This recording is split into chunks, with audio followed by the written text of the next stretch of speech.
Stadium. It's the Houston Oilers versus the Cincinnati Bengals. Brought to you by the new generation of Oldsmobile. Step into the future now at your Oldsmobile dealer. By Budweiser. Beechwood Age for that clean, crisp taste. This buzz for you. And by AT&T, the right choice. Good afternoon, everybody, and welcome to Riverfront Stadium. Today, the Cincinnati Bengals hosting the Houston Oilers. The weather, well, it's on the cool side. We've had rain. The forecast is for more.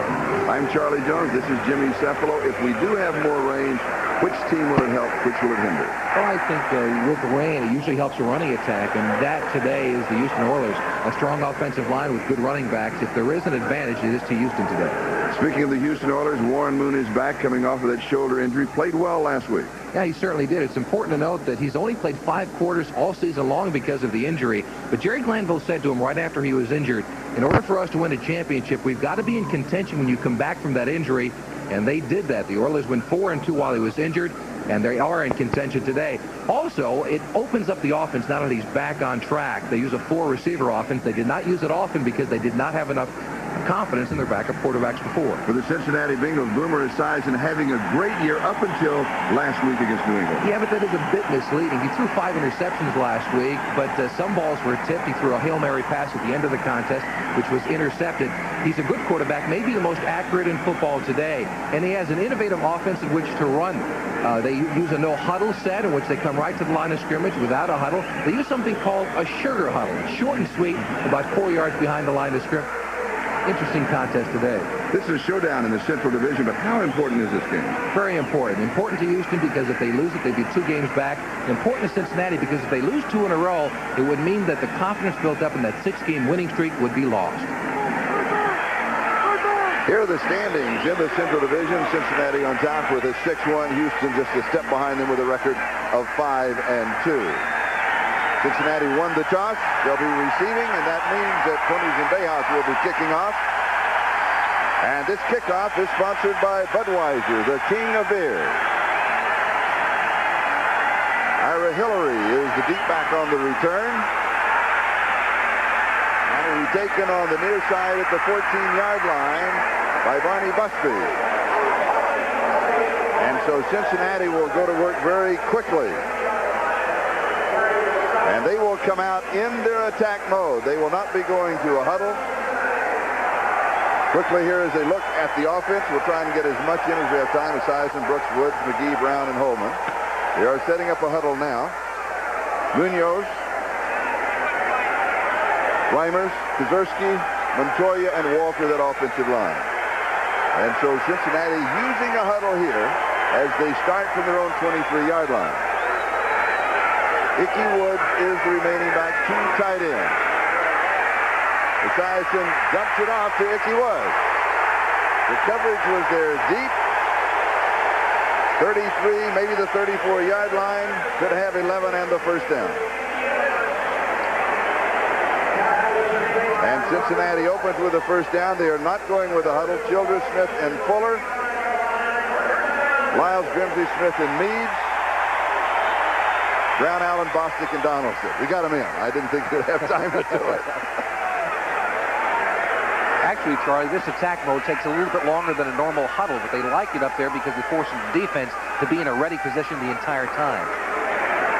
Boomer looks left and back to the right side and is on target. He goes to Eddie Brown. Back-to-back first downs. Houston 41-yard line.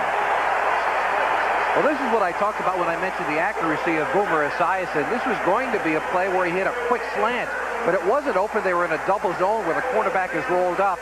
And Eddie Brown adjusted to it going down the sideline, and Esiason had to get it just beyond the outstretched arms of number 24, Steve Brown. 25 yards, Houston 41-yard line. Double tight end, Riggs and Holman. Ickey Woods, the remaining back. Ball is loose, and a scramble for it. And Cincinnati recovers. It was close. Houston had that opportunity and couldn't find the loose ball. Now, this is the problem Ickey Woods has been having. He fumbled a week ago against New England. He slipped on the turf several times. It's been rough for the rookie in the last 4 or 5 quarters. It's a good handoff by Esiason, but Ickey Woods actually reached for the football. That's not what you want to do. You let the quarterback stick it in there. A chance for Bostic to get it. Ickey Woods slips in there and almost gets it back. And a good play by Esiason to force the ball out of bounds. Actually, he got it just before it went out. So Esiason recovers the fumble. The ball goes back to the 46-yard line. We call it the 45, second down and 14.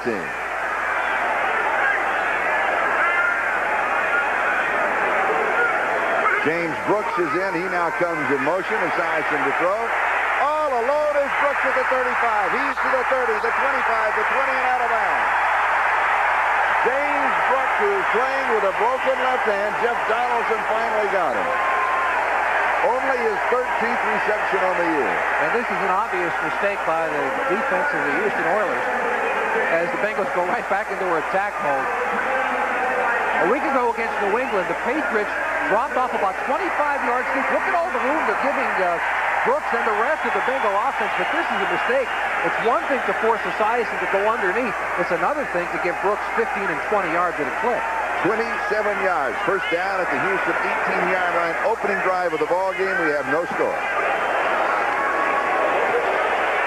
Ickey Woods back to the line of scrimmage, where it'll be second down, and he's cut down by Johnny Meade. Second down and 10. We saw Woods at the Hula Bowl a year ago, Charlie, if you remember, and the scouts then were telling us that he was a player to be reckoned with, big and strong, good speed. He's shown terrific instincts as a fullback in this offense. However, he's got to be able to hang on the football if he's going to be effective in the NFL. Boomer Esiason, 3 of 3, 64 yards. Back to throw. Good protection. Drops it off to Ickey Woods. 10-yard line. Gain of 8. It'll be third down and 2, and Al Smith, the inside weak linebacker, is the man who brought him down. Charlie, usually in the NFL, coaches love to imitate. When you take a look at the New England Patriots of a week ago, the team that beat Sam watching the Bengals, they ran a defense where the big zones were in vogue. They dropped off 20, 25 yards deep. They took away the deep passing game from Boomer Esiason. That's what's happening out there today, but he's learned to take the underneath stuff, and so far the Bengals are having a lot of success with it.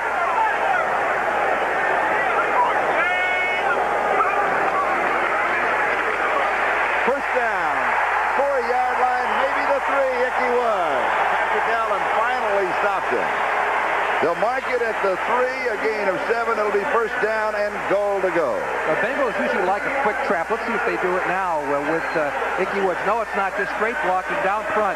Good block in front by number 65. That's Max Montoya, allowing Woods to get the first down. Number 31, Ickey Woods, and number 32, Stanley Wilson, now joins him in the backfield. So you have 2 fullbacks at running back. And Holman is the flanker. So they go with a big offensive front, first down and goal to go. The second back through is Ickey Woods. Behind Stanley Wilson, 1-yard line. It'll be second down and goal to go. Patrick Allen, with a lot of help, makes the tackle at the 1-yard line. We have not had a flag in the ball game with 9:58 and counting time remaining, first quarter opening drive. And that's important for Houston. They are averaging more than 100 yards per game in penalties.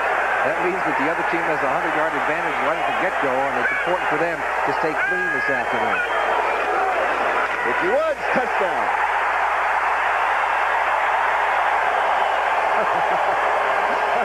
I have never seen that kind of a victory dance before in my life. That's the Ickey dance.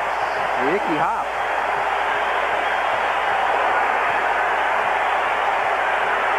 A 77-yard drive in 9 plays.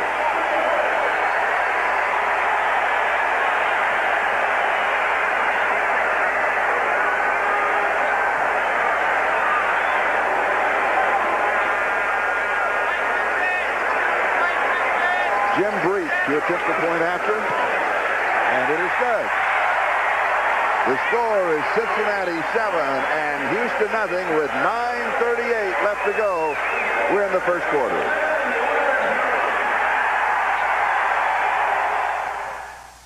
87. And Lee Johnson will be kicking off for Cincinnati.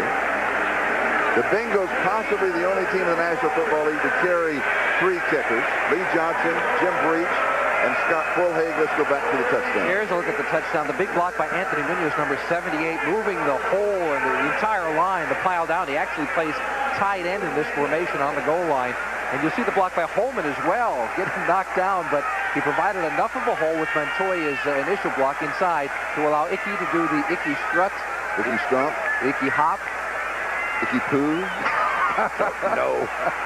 At the second time, the ball has fallen off of the tee, and as soon as we get it all set up, this kickoff is sponsored by Budweiser, the king of beer.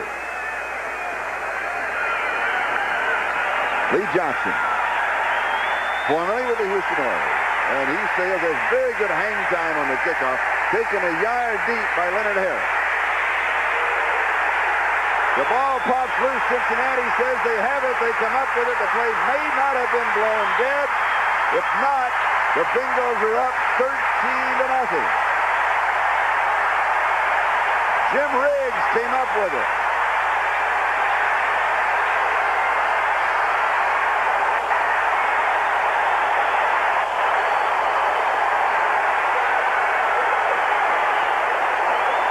Officials are marking the ball at the 2-yard line. It is going to be a touchdown.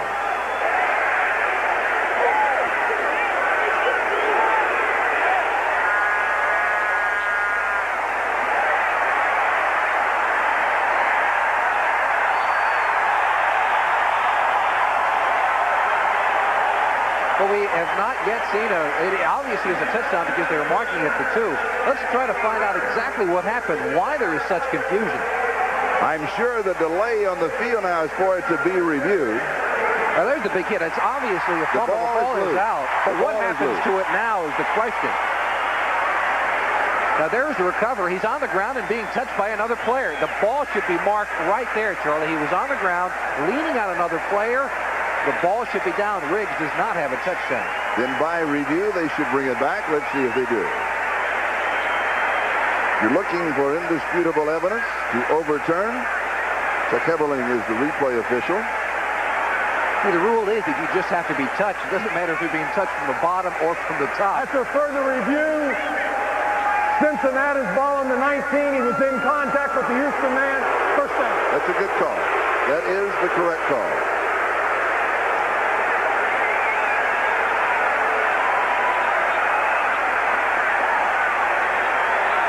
So the fumble recovery by Jim Riggs, and Cincinnati has the ball at the Houston 19-yard line, first down. There's another look at it. Now again, there's no question about the fumble. That's not where the dispute comes in. It's a good hit by the entire pile.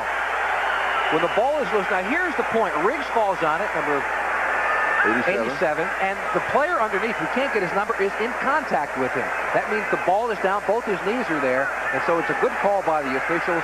The Bengals ball at the 19-yard line, first and 10. And Xavier Esiason goes right to the end zone. Collinsworth is in as the receiver. A flag is down, end zone. It is caught. No. Collinsworth, right on the back edge, did not come down with both feet in bounds. There is a flag on the play. Patrick Allen had the coverage.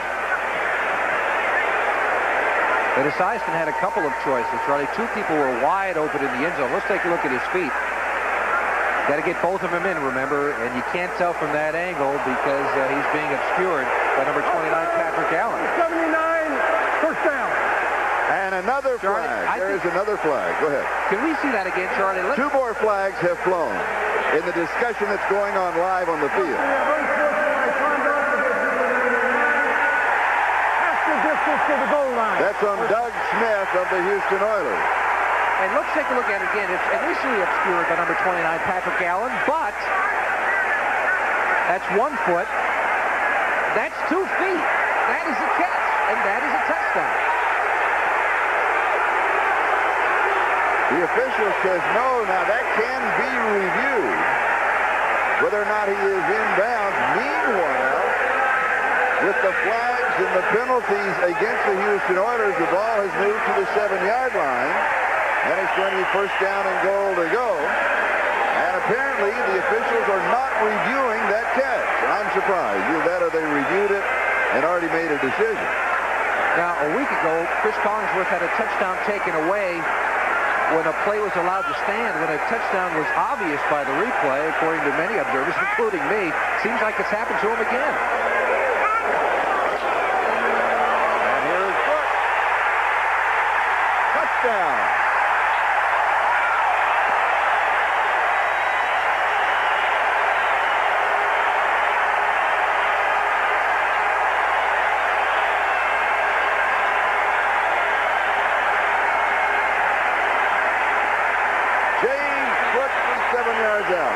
This time the Bengals go to the other side. They went right the first time, left the first time, coming back to the right between Bruce Reimers, Anthony Munoz, and Bruce Kozerski. And that touchdown that was taken away from Chris Collinsworth really doesn't matter because Brooks gets it on the very next play. It matters to Collinsworth. It sure does. And the extra point is good. And Cincinnati is up 14-0. The second touchdown coming only 28 seconds after the first. Back to the kickoff. Just a couple of minutes late. New Orleans on top of the Raiders by 3. No-score Giants in Atlanta. Tampa Bay up 3 over Minnesota. No-score England Buffalo. Pittsburgh leading Denver. Oh, early upset working. Dallas in front of Philadelphia. There's another. That's a big grudge match. No-score Detroit, Kansas City. And here it is Cincinnati 14, Houston nothing. There's still 9 minutes and 10 seconds left to go in the first quarter, and Lee Johnson will be kicking off again. This time, Kenny Johnson, no relation, is the deep back on the return. It was Harris who fumbled at the 19-yard line. That was recovered by Cincinnati. And this is taken at the 8-yard line on the far side by the left wing, Alan Pinkett.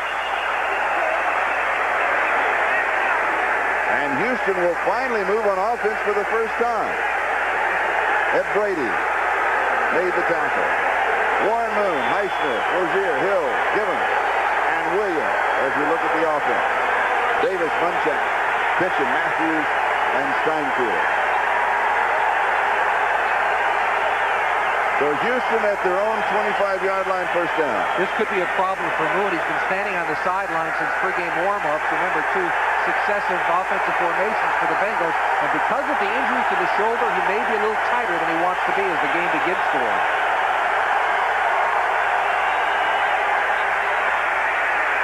And Moon gives off to Rozier. 4 yards to the 29. It'll be second down and 6. And, of course, last week against New England, Rozier was the load offensively, and particularly in the opening drive. McClendon, Crumley, and Scow. And Crumley and Scow teamed up in the last half. So White, Zander, Kelly, and Williams, and there'll probably be Barker in there rather than Kelly. Billups, Thomas, Fulcher, and Wilcox in the secondary. Second and 6 at the 29.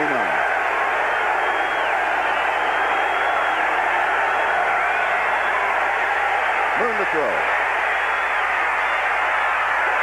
Good defensive throw. Gibbons the intended receiver. And Lewis Billups was there. Good coverage.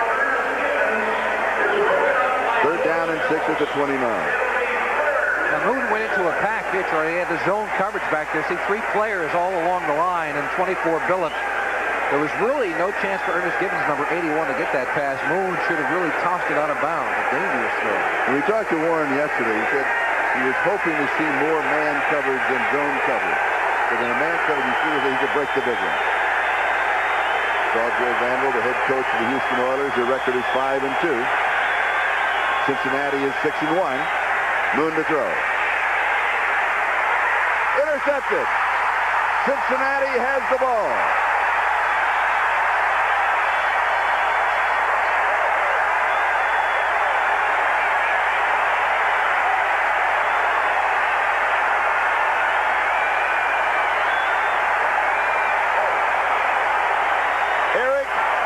With the interception. You mentioned they wanted more man-to-man coverage. This is not man-to-man. It looks like it, but it's actually a combination zone. You see the safeties standing by to get some help. And that's why Eric Thomas, number 22, is able to step in front of Gibbons, because he's got help from the backside from number 33, David Fulcher. And that is his 4th interception on the year. And Esiason scrambles, pump fakes. He'll go to the sideline.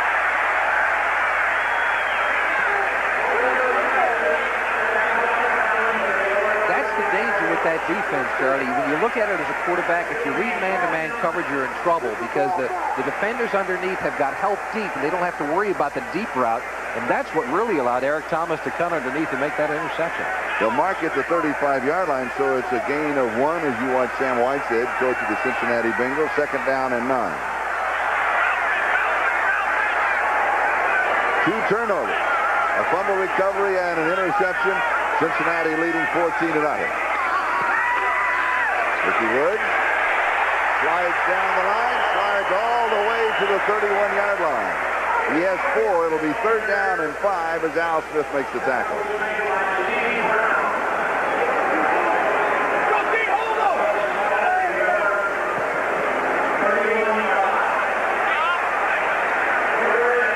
Ricky Woods with the first touchdown of the ballgame, his 7th of the season.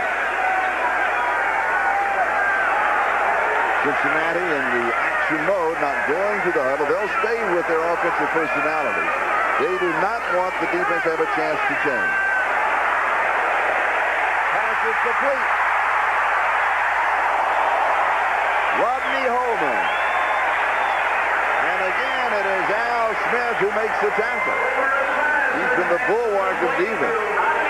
Right, when you're worried about a defensive rush, and the Bengals have got to be concerned, because this Houston Oilers team gets to the quarterback. What you do is you roll your quarterback just out a little bit out, and they did that time. A controlled rollout on the part of Esiason. Max Montoya, the big guard out in front of him. That allows the offense to control the tempo of the game, and that defense finds it tougher to get a quarterback when he's in a moving pocket than when he's just sitting back there. Holman comes out. Riggs replaces him at tight end. The 10-yard line and 1st down.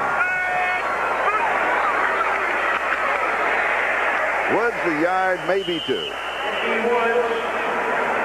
Going to be 2nd down and goal to go. Childress and William Fuller on the tackle. Sam White with the play coming in from the side, and he'll signal it very quickly. And believe it or not, we'll get into this as the game progresses. Sam White just signaled an entire play. Oh, yes, a long play. A long, long play. And it's difficult to see him, but they've got it down to a real science.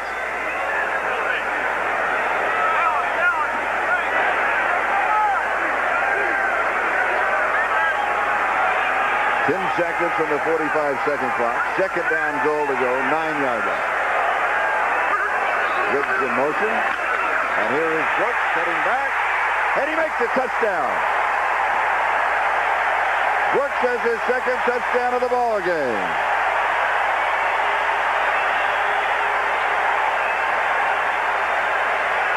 His 5th of the year.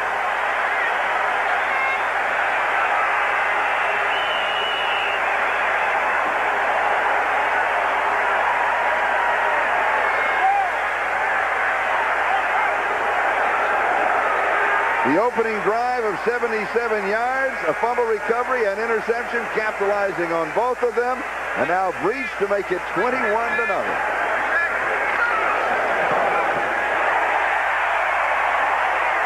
Cincinnati 21, Houston 0, 6:21 left to go, 1st quarter. This is Charlie Jones, Jimmy Cephalo, still 6:21. That is the time remaining in the 1st quarter. Cincinnati with an opening drive of 77 yards in 9 plays, and then capitalizing on a fumble recovery and an interception in front of Houston, 21-0. Lee Johnson kicking off.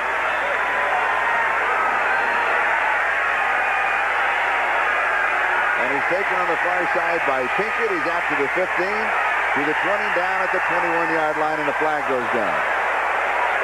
They may call spearing against Cincinnati.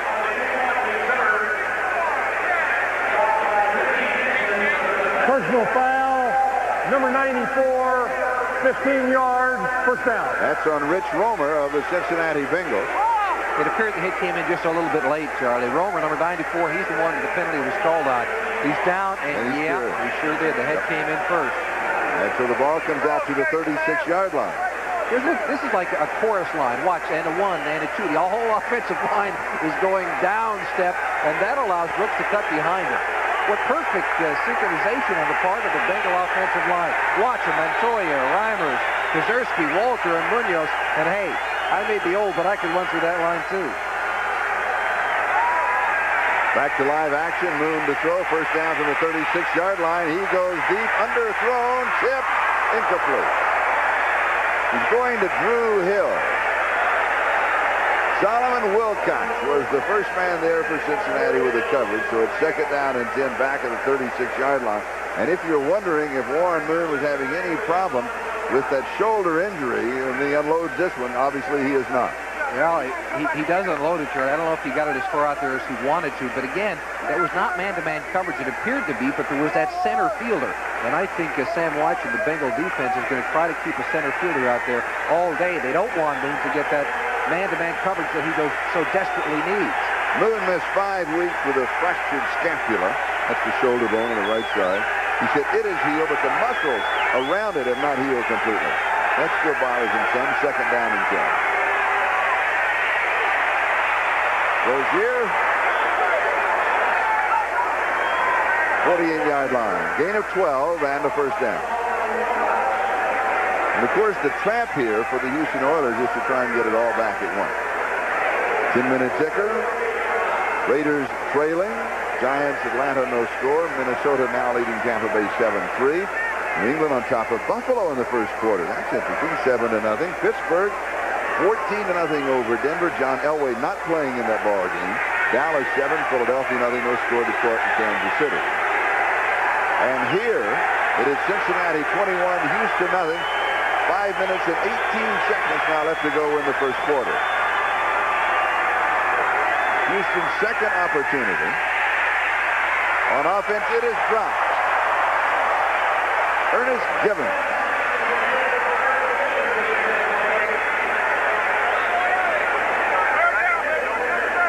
Moon is 0 for 4.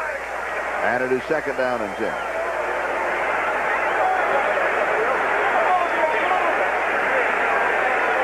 While Moon was hurt, Givens had problems catching the ball. Had it at the beginning of the game last week against New England, but Moon came right back to him, and he caught a few balls. Yeah, in the previous 3 weeks before last week's contest, Givens only had 2 catches, and he's been their leading receiver for much of the time he has spent in Houston. So he really needs Warren Moon to come back to him right now. And you expect to see that. Meanwhile, he goes to Rozier. He cuts off the left side, goes to the 44-yard line of Cincinnati. Picks up 8. It'll be third down and a couple. Tim Crumry, the Pro Bowler nose tackle. And the leading tackle for the Bengals is the man who made the stop. A year ago, Givens and Drew Hill were the 2 most productive receivers in football as a combination. And now with Warren Moon out of the contest, they've not been as productive, and it's going to cost them in the bank because both had incentives for 1,000-yard seasons, and they are not on pace to do that because of the injury to Warren Moon. Are your feet warm? They are getting warmer. We have a nice heater here that we stolen. It's underneath the counter. Third down and 2. It's a little chilly. It's damp. The temperature did not get to 50 like we thought that it would. It's about 42 degrees. Rozier is dropped by Jim Scow.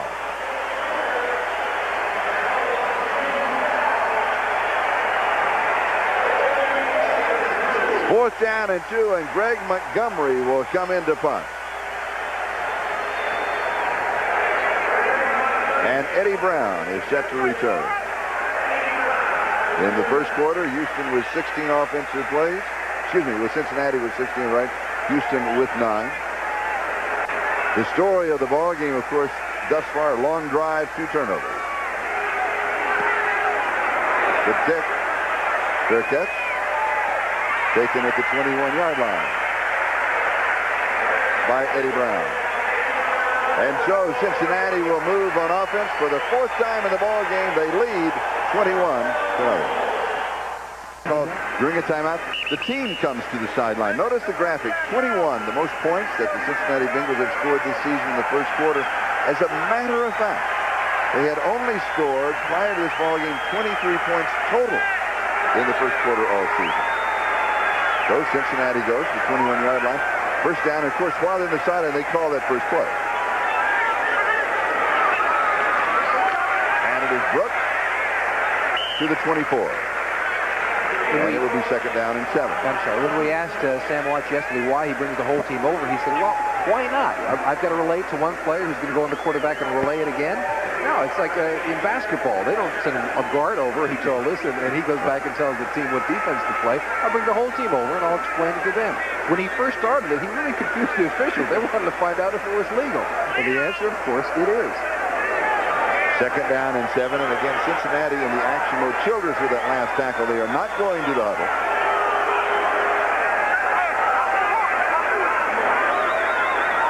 And what they want to do is they want to force the defense to keep the same personnel on the field. Rolling away from pressure and getting a block, and Esiason then goes out of bounds. And he's going to go out. Let's see where they'll mark it. They'll mark it at around the 33 or the 34-yard line.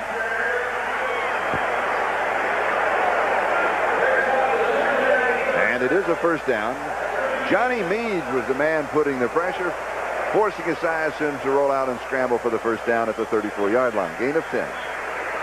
In this action mode, as they like to call it, Sam White has done a little bit of research, found out that they are twice as successful in this action mode than they are when they go into a regular huddle. They score twice as often in this formation, which is highly unusual. But they don't use any more plays. They use about the same amount of time off of the 45-second clock or the 30-second clock. Now here he's calling an audible, and he's running out of time. 2 seconds now left. No, he's going to call a timeout. Ed? First timeout, Cincinnati. And I think Jim Riggs, number 87, the tight end, lined up on the wrong side of formation, so Boomer had to correct him. Now this will be just a 40-second timeout. It's not a full timeout as far as time is. What it really means is we're not taking a commercial. A reminder to our viewers that we'll be selecting the Budweiser Most Valuable Player for today's game at the conclusion of the game. No commercial? Well, that's the reason it's 40 seconds. Otherwise, it's a bit longer. Yes. There's our score, and just 2:40 left. What it also means is that we've got all of our commercials in the first quarter. It's a little inside television. Interestingly enough, when they go into that action mode, and Jerry Glanville has had to try to defend it. He likes it. He likes to defend against it. Yeah, well, I'm not. He told us that, but I'm not so sure I believe him. Oh, yeah, I think so, because it's like a chess game. You know, what are they going to do? What can we do? How can we counterbalance? Yeah, well, if you asked him right now if he's enjoyed defending it this afternoon, he'd probably say he's down 21-0. What it does is the defense has to be ready all the time when they're standing up there, because you never know when they're going to snap the ball in a quick count. Ooh, look at the first down. If you would. And again, it is Ray Childress who leads the defense. 38-yard line, second down and 6. Ray Childress, number 79 for the Oilers. There he is, second in from the left. I know. Watch him. He gets double team, actually, pushed down the line of scrimmage, but he fights through. That's a tremendous play on the part of Childress to get in on the tackle after being double teamed by the right side of that Bengal offense. Montoya and Walter, they're big people to fend off. Second down and 6. Meanwhile, you have the feeling that Esiason could kind of go from player to player and whisper, this is what we're going to run. Play action. Good protection, and he goes deep. And it is incomplete. Tim McGee, the intended receiver, and he ran into some problem in the secondary. Could not pop loose. Good coverage by Keith Bostic. And his third down and 6. We'll take another look. Let's take a look at it from the defensive end of the Houston defense. This is Jeff Donaldson, number 31. He's playing center field. That's his entire job, just sitting back there waiting for it to happen. And he really gets turned around and then bumped by the receiver. They could almost have called offensive pass interference if they wanted to. Tim McGee was running downfield, but it was Donaldson also that got his feet tangled up. His job is just to play center field and wait for that big rainbow pass to come down there. Third and 6. Clausen fires. It's caught. First down, 49-yard line. A falling reception by Chris Collinsworth. That is only his 4th catch of the year. He's been bothered by an ankle and a groin injury. Patrick Allen had the coverage for Houston, a gain of 11, first down at the 49. And the crowd reacts to him. He's a favorite here in Cincinnati, and because of the injury, he has not been able to play much, as you mentioned, Charlie, but they love to see number 80 catch the football in Cincinnati. The score, Cincinnati 21, Houston nothing, with 1 minute 15 left to go. Double reverse, fake to the double reverse. Brooks keeps it, and he is upended. Good defensive play by Steve Brown. Let's check the 10-minute ticker. New Orleans leading the Raiders 3-0. Atlanta by the same score over the Giants. Minnesota, Tampa Bay scored again. New England, Buffalo tied at 7. Pittsburgh 17-0 over Denver. Dallas in front of Philadelphia 14-0. Kansas City leading Detroit 3-0.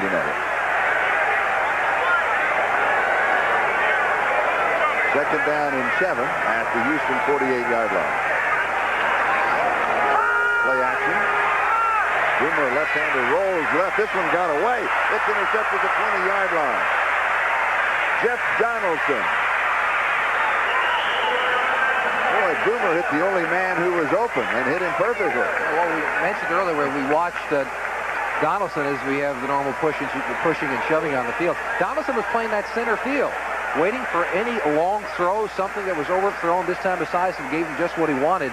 He was trying to go to Collingsworth underneath, but was a little high with the pass. Watch it, number 80 will come into your screen. Collingsworth, well overthrown. Oh, yeah. My goodness. And there he is, looky. Donaldson playing center field, picks it off. And a 23-yard interception return. And Houston has the ball at their own 43-yard line. Pretty good field position.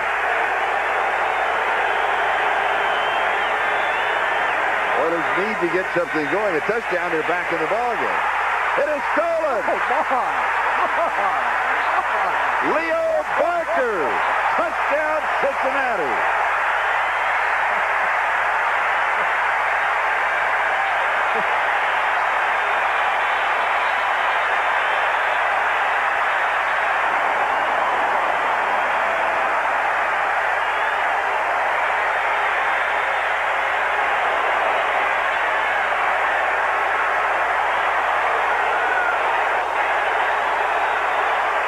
Miami bound. That's the site of Super Bowl. Of the Super Bowl in January. Ooh.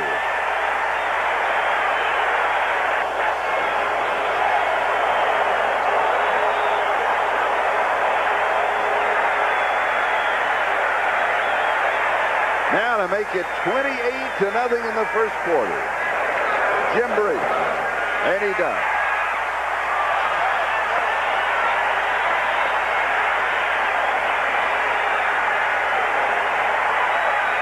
Have you seen that before? Now, this is a misdemeanor, Charlie, because he got pickpocketed. Yeah.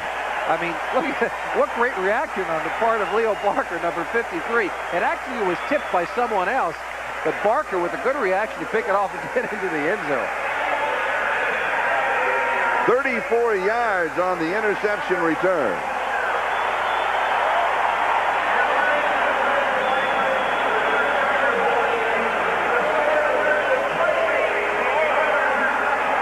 At first, I thought he just reached up and grabbed it. Yeah, I did too, but it was tipped just as Moon was trying to release the football.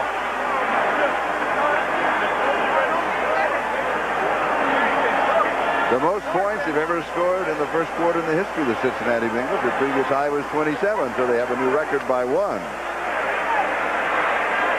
And Sam White told us yesterday his team was really ready and prepared. He said when he'd go into a meeting and try to give him that little motivational speech that coaches normally give, they were all sitting on the edge of their seats, and they had that blank stare about them. This is a real rivalry in the Central Division. Houston and Cincinnati and the Bengals, as I mentioned in the open of our show, they did not want to lose a second game because it would have taken all of the momentum of that 6-game winning streak that opened the season away from them. 3 turnovers, 3 touchdowns.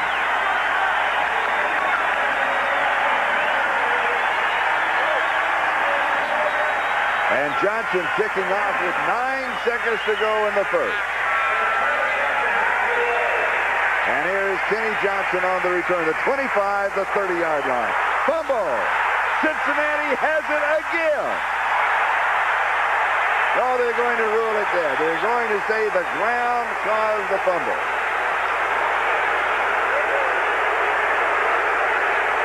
And meanwhile, 0-0s on the scoreboard. That means time has run out in the first quarter, but not 0-0s for Cincinnati. They lead 28-0.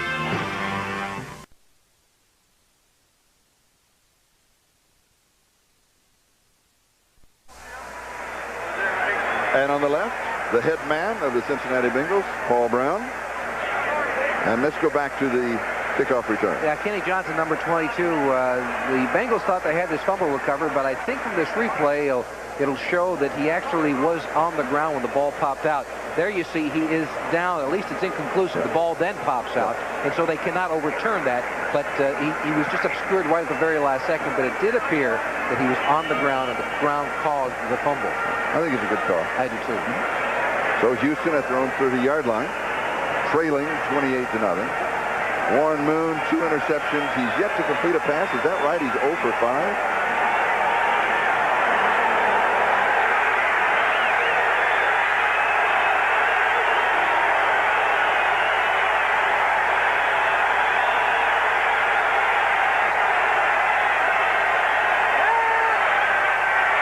Two-man rush over the middle, and this one is complete to Ernest Gibbons. And he is decked by Leo Barker, the touchdown scoring Leo Barker. And turnaround is fair play. The Houston Oilers are in an attack mode of their own, not going into the huddle.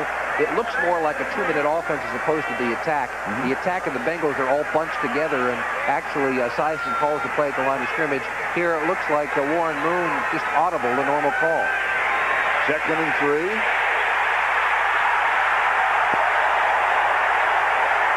The first sack of the ball game, and Reggie Williams got it, and that's his first of the year.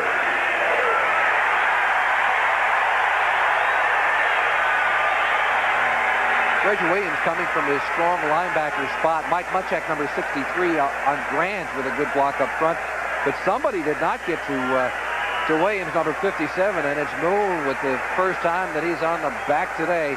This Houston club will have to try and regroup.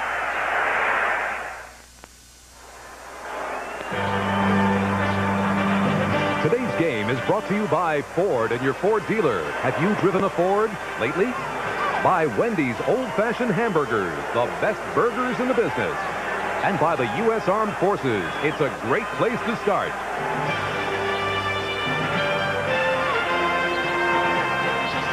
This is Charlie Jones, Jimmy Cefalo, 7 in the secondary for the Cincinnati Bengals. 3rd down and 12 for Houston.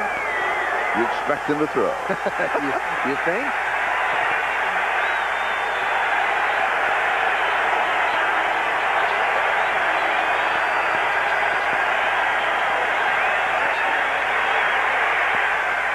Pass is, right now they're going to rule it incomplete, but the official that was standing there, I'm surprised the umpire, John Keck, did not rule it incomplete immediately, almost as if he thought it was a reception and a fumble.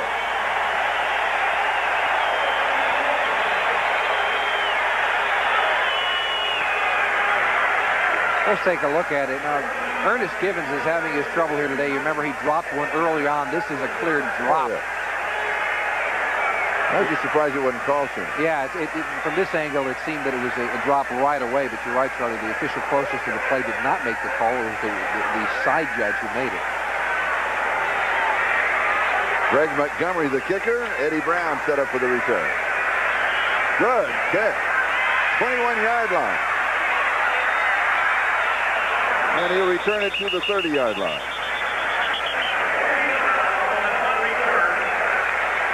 Chris Dishman was down to make the tackle on the special team.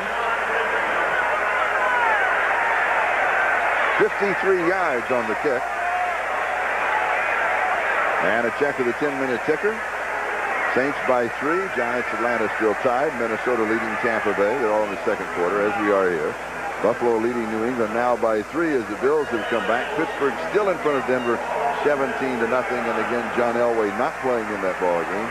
Dallas on top of Philadelphia, 17-0. And Kansas City leading Detroit, 3-0. Here it is Cincinnati 28. And Houston, I think, with 14:08 left to go. First time. Chris Brooks to the 37-yard line. Now this is a contest that the Bengals can try some things out on. I mean, the running game, they want to work on that. They certainly have enough room to do it. If I were Sam Weiss, I would not put Boomer Esiason in any jeopardy. He is by far the most valuable player on this team, maybe in the entire division. And this is a team, the Houston Oilers, that like to blitz, like to get to the quarterback. And so Sam Weish, I think, has got to make sure with this kind of a lead that Boomer Esiason is protected. Second and 3, Brooks to the right side. First down. James Brooks, who has scored 2 touchdowns in the ballgame, has a total of 5 on the year. Anthony Munoz may be the best offensive lineman in football today. Number 78, Watson for the Cincinnati Bengals, pulling around the corner, gets turned around a little bit, doesn't matter, stays with his man. Then his man goes down, maybe with a little bit of help of a grab, but I got to tell you, when you're a good offensive lineman, the hold is part of your arsenal. First down, Cincinnati at their own 42-yard line.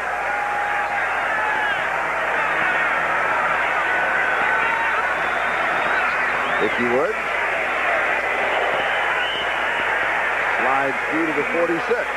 So he has 4. It'll be second down and 6. Doug Smith makes the tackle. Well, let's see what happens to Munoz this time. He's blocking strong. Hey, that's a good block. It's another one going against Fuller, number 95. Even though Munoz winds up on the ground, he's using his hands extremely well. One of the reasons why he is considered the best lineman in football, he's huge, 290 pounds. And Sam Weish told us yesterday he could play shortstop for the Cincinnati Reds. That's how agile that man is. Second and 6. Cincinnati up 28-0. Running a little time off the clock here in the first half. Ickey Woods again. William Fuller with the tackle.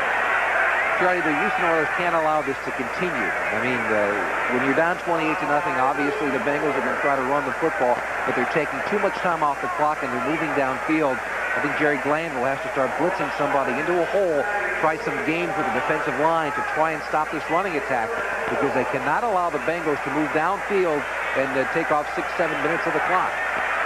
How do you stop a running attack like that? You do some stunts on the defensive line. You blitz a linebacker into a hole. You take some gambles with it, and I think you'll see more of that now by the Oilers.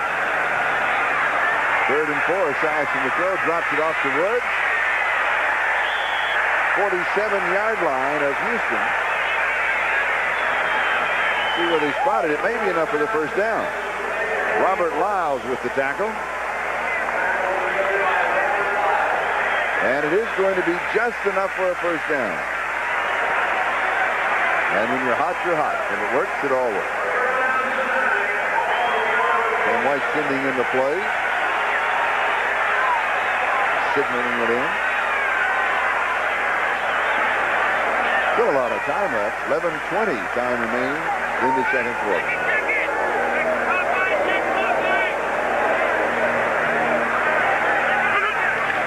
Riggs in motion. He in reality the lead blocker. Brooks behind him to the 39-yard line. James Brooks brought down by Jeff Donaldson. Hey, this is getting embarrassing now. Watch Anthony Munoz this time, number 70 at the left tackle, along with Bruce Reimers, number 75. Blow out the left side of this defensive line. And it's Munoz going downfield on a linebacker. Number 54, Al Smith, trying to fend him off. But anytime you can allow Munoz to get downfield after a linebacker, 7 and 8 yards downfield, there's something wrong with your defensive strategy. I mean, why in the world should Munoz get 7, 8 yards downfield before he has to touch someone? Brooks is averaging 6 yards a carry. He has 42 yards on 7 carries. Inside handoff. Ickey Woods, the ball is loose, and Houston has it. So Ickey Woods fumbles, and Houston comes up with it. And it is Wade Childress who recovers the fumble. And that's one way to stop a draw. Yeah, it sure is. And this is the second time Ickey Woods has fumbled today. They were lucky. The Bengals got the first one back, but not this time around. Look at the movement on the defensive nose tackle. They're blowing them out in that sense, but it's Smith, again, number 54, that gets his helmet in. And Ickey Woods, the second fumble of the day.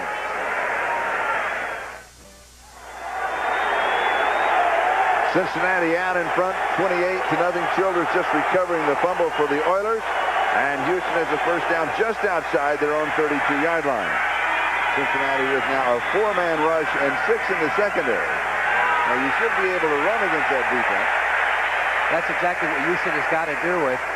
If the Bengals are going to go with that 6 defensive back formation, Houston's got to be able to run the football. Now, Williams, number 57, he's a linebacker, but he's playing down in that 4-man front, coming from the backside to make the tackle. But Houston has got to be able to get more out of that formation. When they see 6 defensive backs in there, what it comes down to is a large lineman blocking against the defensive back. And in that sense, they have got to go ahead and get more yards. And that is the story of the game. 3 turnovers by Houston. Highsmith is back to block with Warren Moon in the shotgun, 2nd down and 7.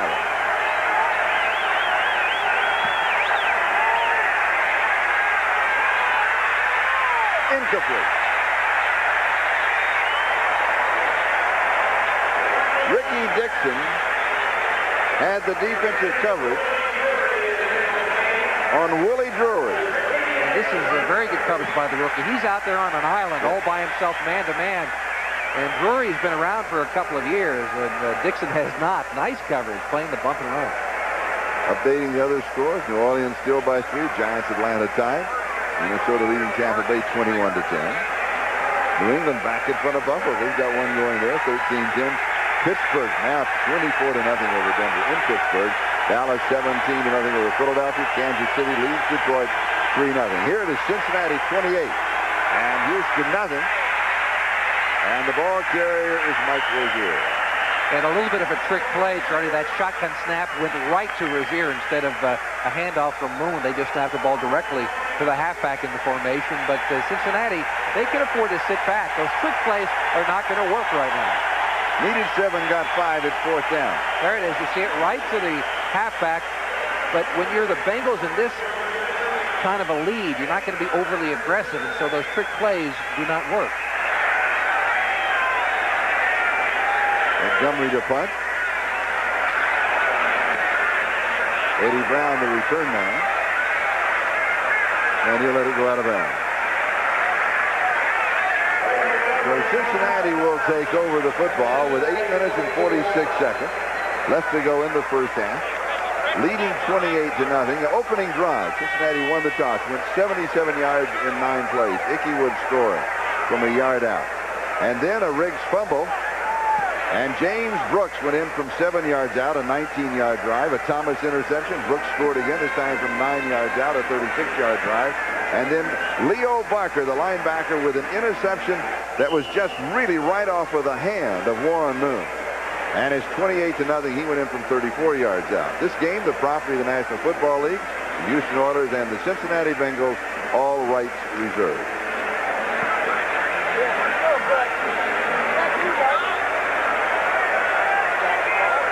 Cincinnati at their own 22-yard line, first down.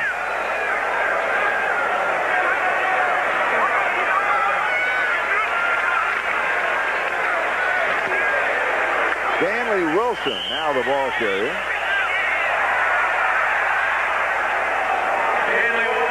And I mentioned earlier that I thought Houston was going to have to mix it up a little bit defensively in order to take away this running attack. John Grimsley, the inside linebacker, number 59, made the play that time. There he is up front. He's still 4 or 5 yards off the ball, but he beats the block of Montoya, number 65, and gets in on the running play by Stanley Wilson. For the Bengals, this is their 6th offensive possession. They scored on their first 3. And then it was an interception and a fumble, and probably moving by the offensive line.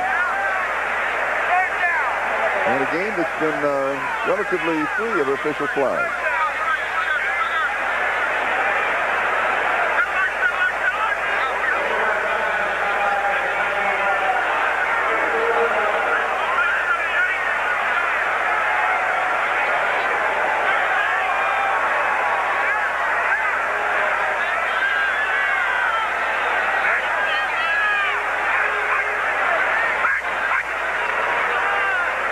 It wasn't.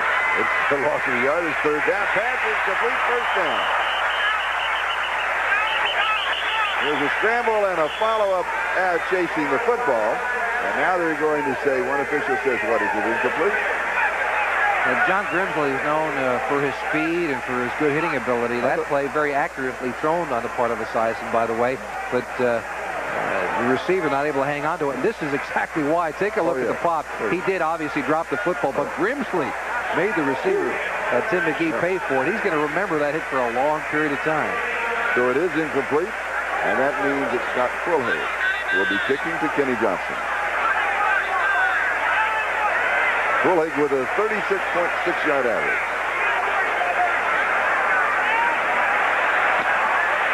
Good catch. 34-yard line.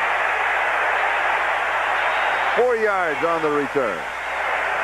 7:31 time remaining in the first half. And we've got a timeout, and Cincinnati has the lead 28-0.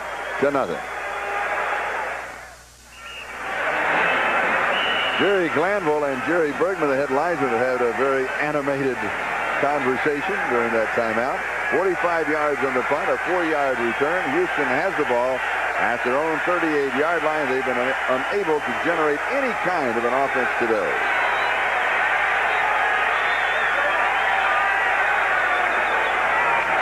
Rozier, the ball carrier, to the 41. A gain of 3. It's going to be second down and 7. For an update, let's go to Gail Gardner. All right, Charlie, speaking of routes, the 1-6 Pittsburgh Steelers beating up on the Denver Broncos. Todd Blackledge at quarterback as he goes 10 yards over the middle to Rodney Carter. Carter also had a 64-yard touchdown run. 24-0 Steelers. Let's go back to Cincinnati. 24-0 there, 28-0 here. I don't think you'd have figured either of those scores coming into the ballgame. No, two really surprising scores, especially that one, I've got to tell you. Yes. This is, the Bengals are a really good football team, but I'm surprised by that one. Rozier, I think Houston's a really good football team. I'm just surprised he made the early mistakes and the Bengals immediately capitalized on it. Well, that is a good point. That run there by Rozier, Charlie, is more of what the Bengals have got to stop and what the Oilers have got to do. When they put that 6th defensive back in the football game, the Oilers have got to get more yardage. That's the first time they've capitalized on it. David Fulcher with the last tackle, the ball at the 50-yard line. First down for Houston. Been a long time between first downs.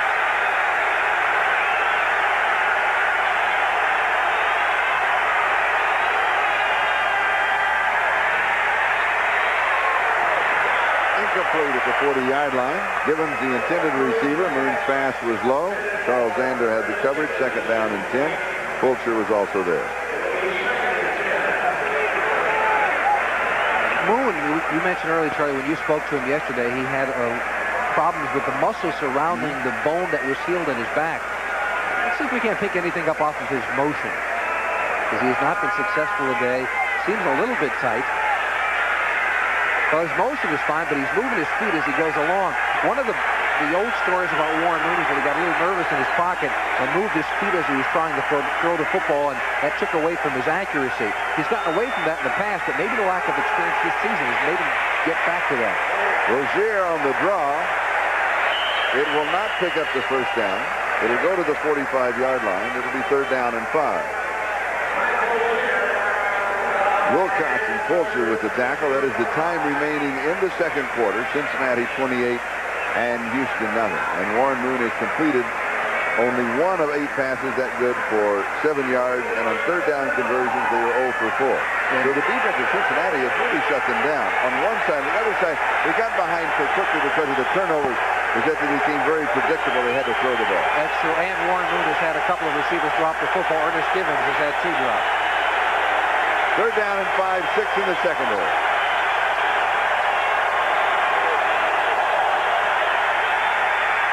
Moon has pressure over the middle, and this one is caught at the 36-yard line by Givens. He holds on, has the first down. Reggie Williams is putting the pressure on.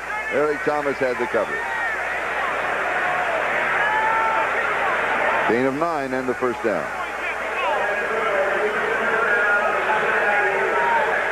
Givens went in motion to the left side of your screen. Then he tried to get caught up in all of the nonsense inside and cut across, back across the grain.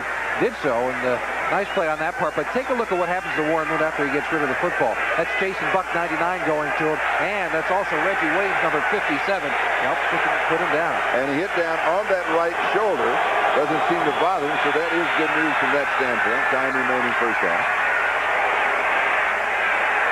Alonzo Highsmith, as Reggie Williams was the first man to him, and Wilcox the second.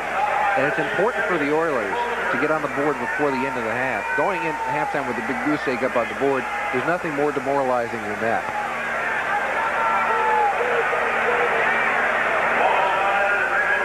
We mark it at the 30-yard line. So it is second down and 4. Well, Jerry Glanville looks surprisingly calm, doesn't he, on the sideline? I mean, he's down by 28 points. He's joking with the sideline official, and Because he will receive the kickoff of the second half. He can get a score here and a long drive at the beginning of the second half. He is within 2 touchdowns and back in the ballgame. Rozier.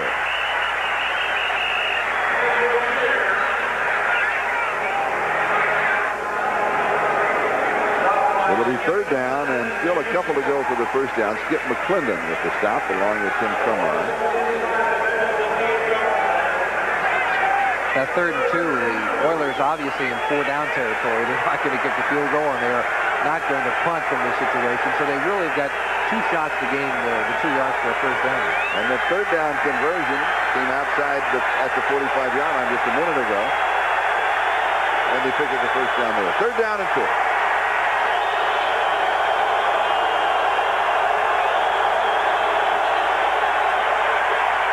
Play action. Moon throws. The pass is complete. It will be a first down at the 19-yard line. And it was Jamie Williams, the tight end, brought down by Solomon Wilcox. And we'll look at the scores of other games.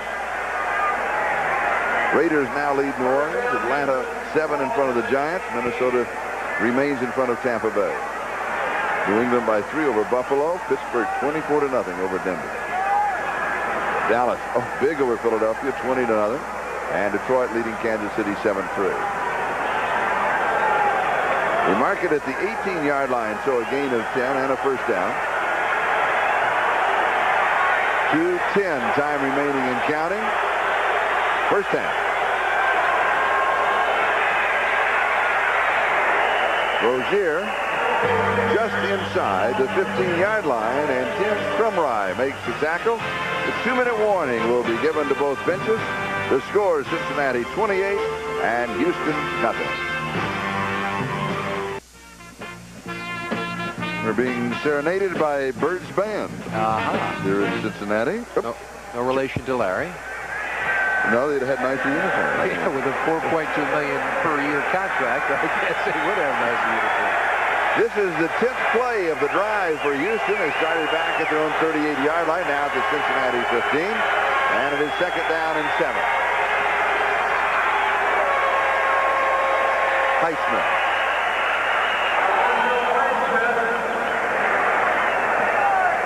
Mark it for 4. It'll be third down. A little over 3 to go for the first down. Carl Zander with the tackle. And Alonzo Highsmith, he's not been touching the football a great deal, at least this year. He's been used primarily as a blocker. And he's got a great deal of ability as a running back, but he's been used primarily as a blocker for Rozier. And Houston takes a timeout here, stopping the clock with 1:43. Can the Oilers get back in this ball game? Well, I know when I said if they could score here, opening drive of the second half and score there, 28-14, they're back. You had this credulous look. Yeah, I really did. Because I know you did. Yeah. I think that not only being up by 28 points, but it changes the entire philosophy. The Bengals in that zone defense, they can put 6 defensive backs and sit back there. And the Oilers have got to get some extraordinary turnovers in order to get back into the football game. And at halftime, Bob, Ahmad, Gale, Paul, and Frank. That's the basketball team. It sure is. Yeah. And they will be updating all of the highlights, scores, and look forward to the games in the second half of the doubleheader on NBC. Boomer Esiason and the Cincinnati Bengals in front of Houston, 28-0.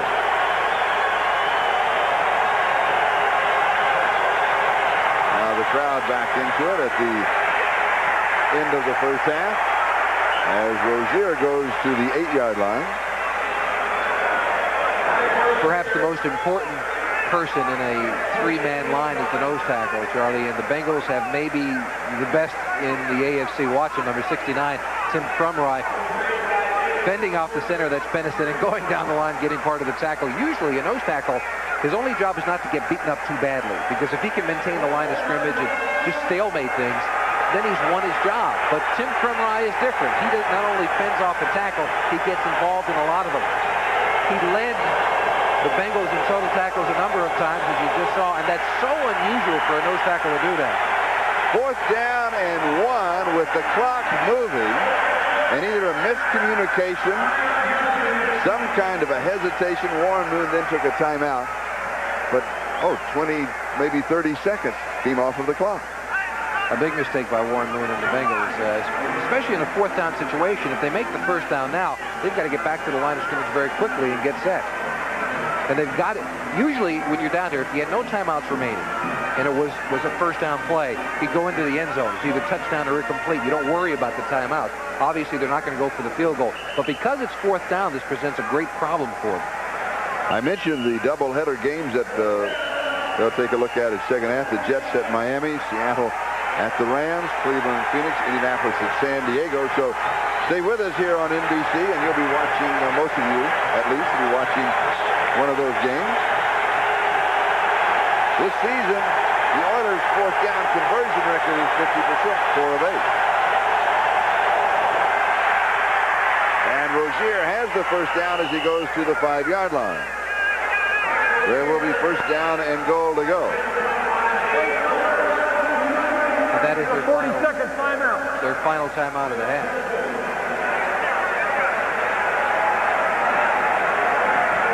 And the next play will be the 14th play of the drive. 49 seconds is the time remaining. You're at the 5-yard line, no timeouts. Now, does that mean that you throw? Does that mean you have to throw all 4 times? No, not necessarily. You can run the football once if you really wanted to, but if I were the offensive coordinator, I would throw the ball 4 times into the end zone. You're either touchdown or you're incomplete, so the timeouts do not come into effect. You don't have to save the one to get the field goal team on the field, which is the usual procedure, because you're not going to kick the field goal.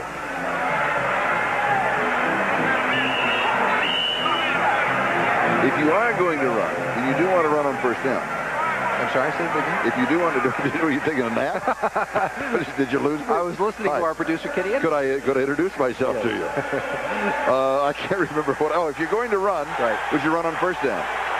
Yes, I would run on 1st down because you've got the whole 49 seconds left. If you're on 2nd and 3rd, there's less time on the clock. I wanted to make you look good. You took a nap on me. What can I tell?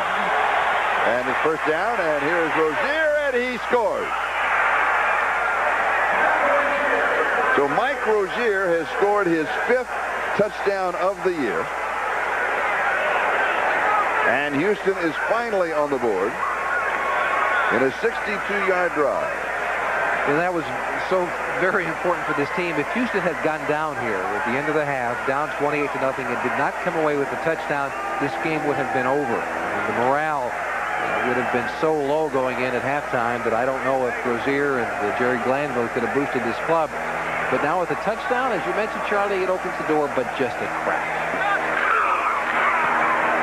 Extra point by Tony Zendejas is good. And the score is now Cincinnati 28 and Houston 7. We have 43 seconds left to go in the 1st half. Do we see an onside kick? I don't think so. I think I kick it off. Because what you do is you open the door for the possibility of the Bengals going in for a field goal or something, and you like this momentum. You want to keep it. Here's the touchdown. We said running on 1st down with about 50 seconds left.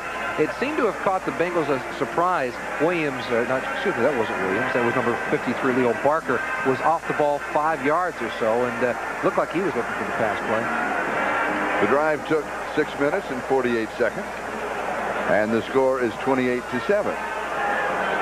I know I'm kind of milling around the idea of an onside kick.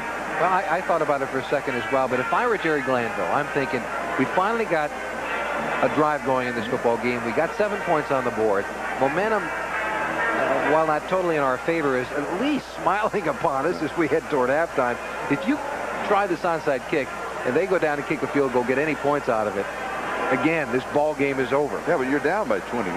Right. Now, Cincinnati agrees with you as we look at the drive. The good hands team is not there. They have 5 men up front, including Chris Collinsworth, who is only the hands player in case there is an onside attempt. Zendejas will kick on. And Hillary from the 9-yard line on the return, and he is 10 yards to the 19. Richard Johnson makes the tackle. And we now have 39 seconds left in the first half, and I would therefore assume that Esiason would just down the ball. Yeah, I would just take it to a knee. I mean, they've got to be absolutely thrilled, and their wildest is the kind of thing you dream about. You know, during the week, you think about the game so hard that you dream about it often. Well, you dream about going in at halftime up 21 points. So don't get greedy. Just sit down on the football.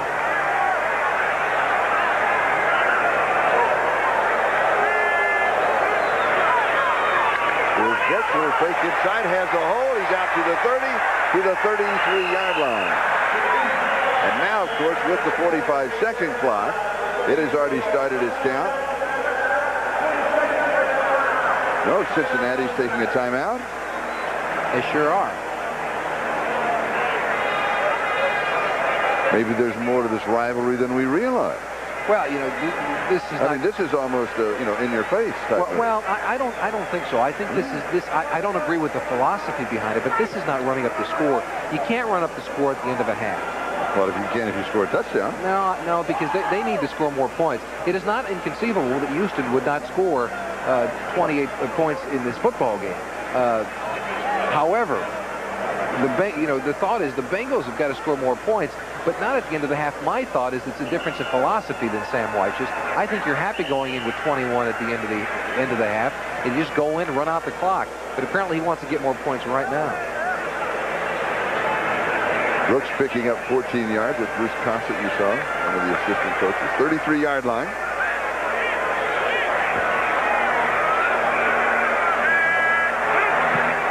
Seconds. In the throw, pass is complete at the 45-yard line to Eddie Brown. And Cincinnati will take another timeout. Gain of 12 and a first down. Cincinnati, 40-second timeout. Well, the other point, Charlie, that we mentioned, Boomer Esiason is so vitally important to this team.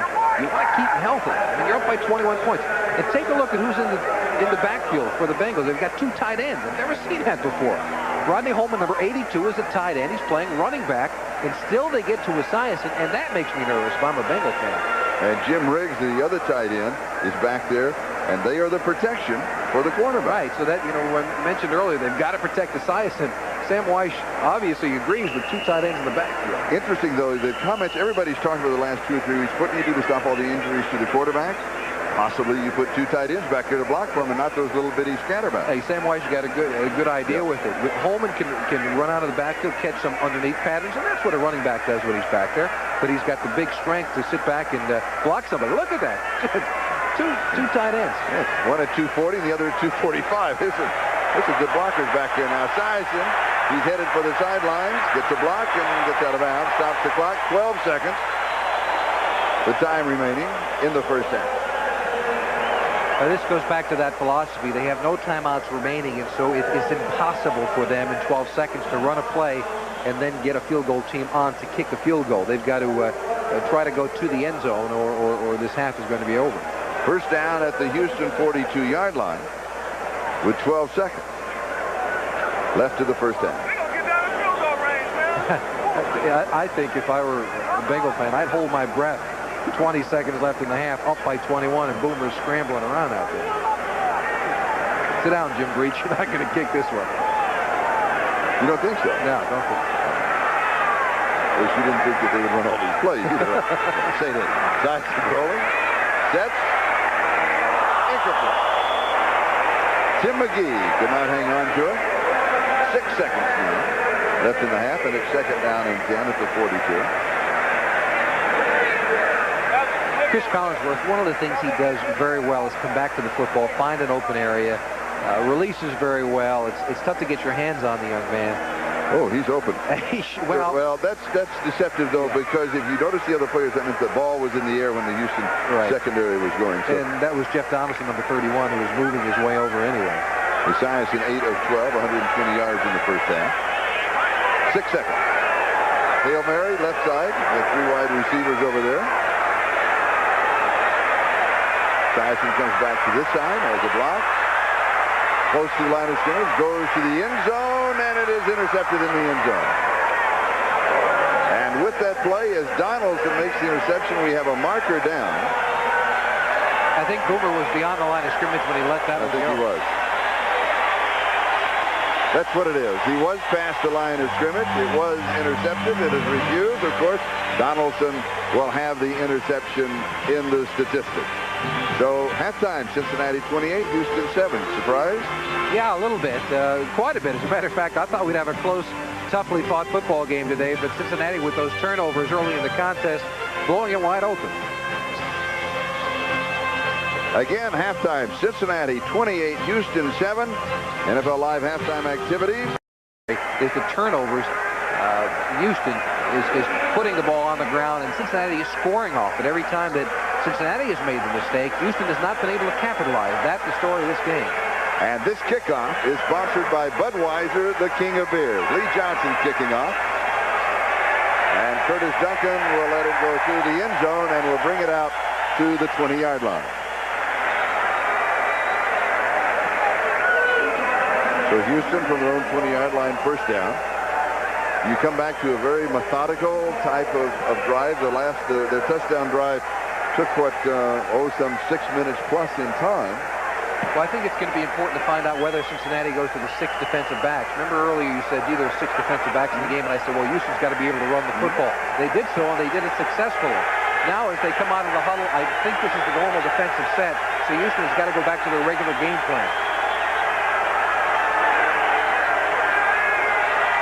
And they come out running with Rozier. Good for a yard, and that's going to be it. Crumry, McClendon, and Scow there to stop him. One of the keys to this game for Cincinnati was that defensive front of theirs with McClendon and Scow and Tim Crumry had to stop the power running attack of Houston. Crumry is the really only power guy the Bengals have in that front line. Scow and McClendon have more quickness than they do upfield strength, but they've done that. Crumry has got to take a lot of credit for it, and that has prevented Houston from getting any offense started at all. Alonzo Highsmith and Mike Rozier are the 2 running backs. Moon to throw. And he goes deep. And it is incomplete. Just off of the fingertip of Drew Hill. So it'll be 3rd down and 9. And I'm a little bit surprised. Warren Moon had man-to-man coverage there with Drew Hill, the fastest guy he's got, against Derek Thomas, number 22. If Warren Moon has right off his fingertips, this is a different football game at 28-14, isn't it? Yeah. And they were about 4 inches away from that. So I'm surprised that the Bengals are not sitting back there in some kind of a zone or a combination zone man-to-man. You do not want to give Drew Hill the chance to go man-to-man. Houston has converted only 2 of 7 third down opportunities, and the 2 that they converted came in their long touchdown drive. And Houston's got another man-to-man situation. And it's a screen that's dropped. Rozier drops the ball. It'll be 4th down.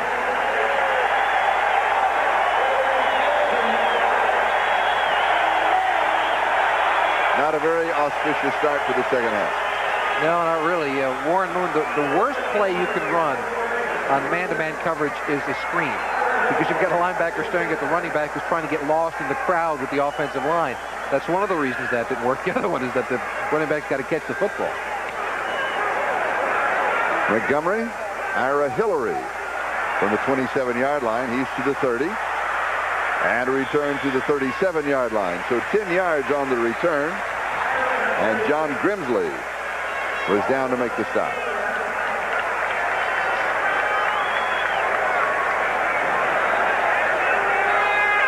$52 yards on the punt, an 8-yard return. This is the sugar huddle, Charlie. Notice they're only 4 yards off the line of scrimmage. They've talked about what play they want to run, but Boomer wants to say a couple of the words of instruction to them. So they stand just 4 yards behind. They go right to the line of scrimmage and snap the football. Another innovation by Sam White.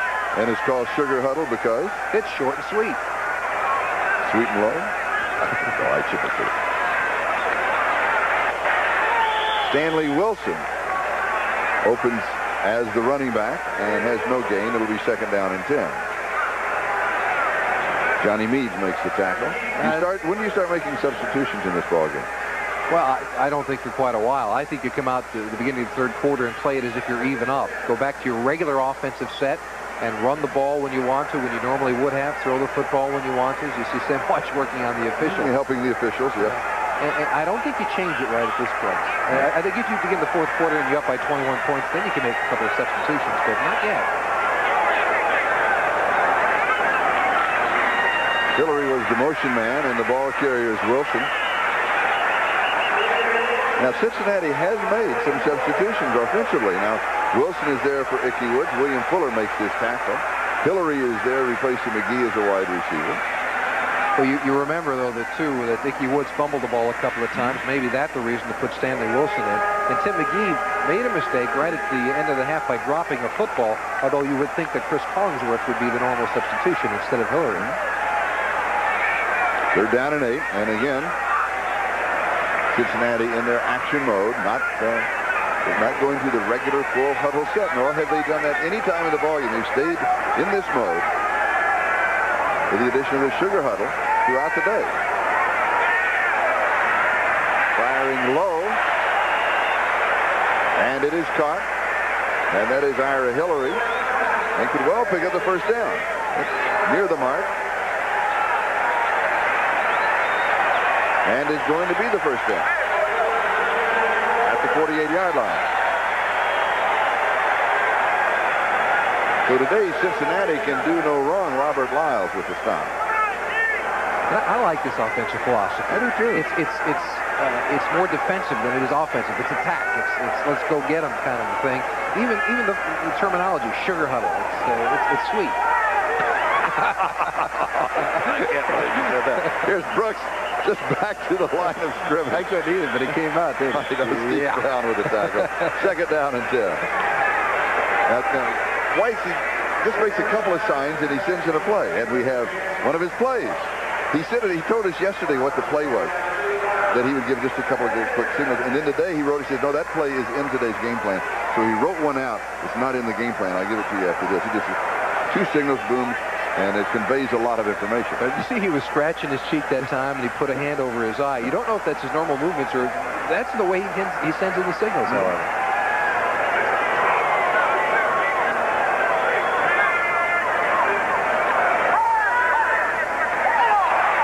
McGee diving for it. And it is incomplete. And it's going to be third down and 10. Now and he sends in a quick signal.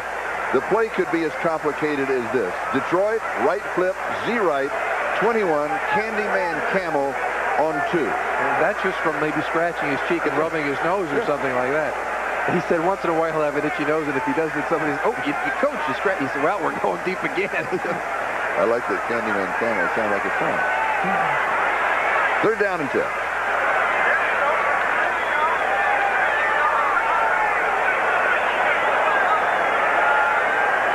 Let's have a sense of humor if you're an official in the National Football League.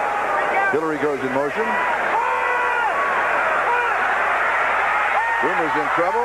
The pass is complete. Boomer is down. The pass is complete to Stanley Wilson. And Wilson gets only to the 50-yard line. And it will be fourth down and 8. William Fuller makes the play.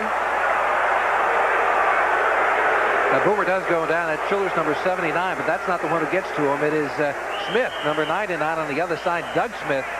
And Boomer seemed to complain a little bit to the officials saying, wait a minute, I got rid of the football. The rule is 1 step. The lineman has to be within 1 step and then stop the progress whenever he can. It seems, to be perfectly honest, that Doug Smith was well within the rules there. They ruled it grasp and control. So there's a sack, and the line of scrimmage then becomes the 38-yard line. And Fulhaig will be kicking to Kenny Johnson. Oh, good kick. Taken at the 19-yard line and out of bounds at the 20. Good coverage by Cincinnati as Ray Horton was down for the Bengals. Cincinnati leads 28-7. Today's game is brought to you by Mazda and the exciting new Mazda cars and trucks for 1989. By Coors Light, there's no slowing down with the Silver Bullet. It's the right beer now. And by Apple Computer, maker of Macintosh personal computers, giving you the power to be your best.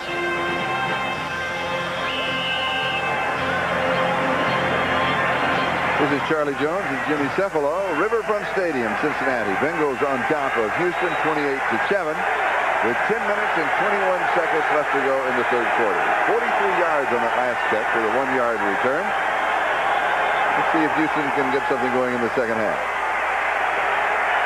And they open up with Mike Rozier. And so Rozier goes to the 24-yard line, a gain of 3. It will be 2nd down and 7 as we move on the 10-minute mark of time remaining in the third quarter. David Fulcher making the last tackle.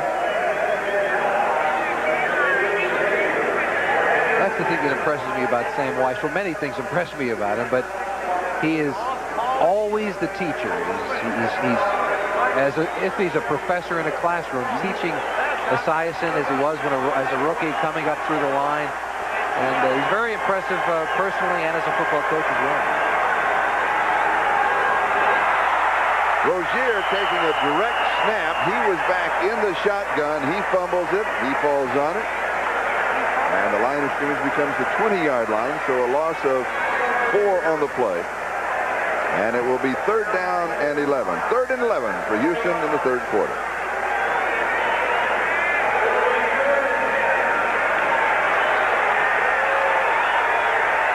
Jim Crumry was there to cover Rozier immediately. 3rd down conversions, Houston only 2 of 8. And this is 3rd and 11.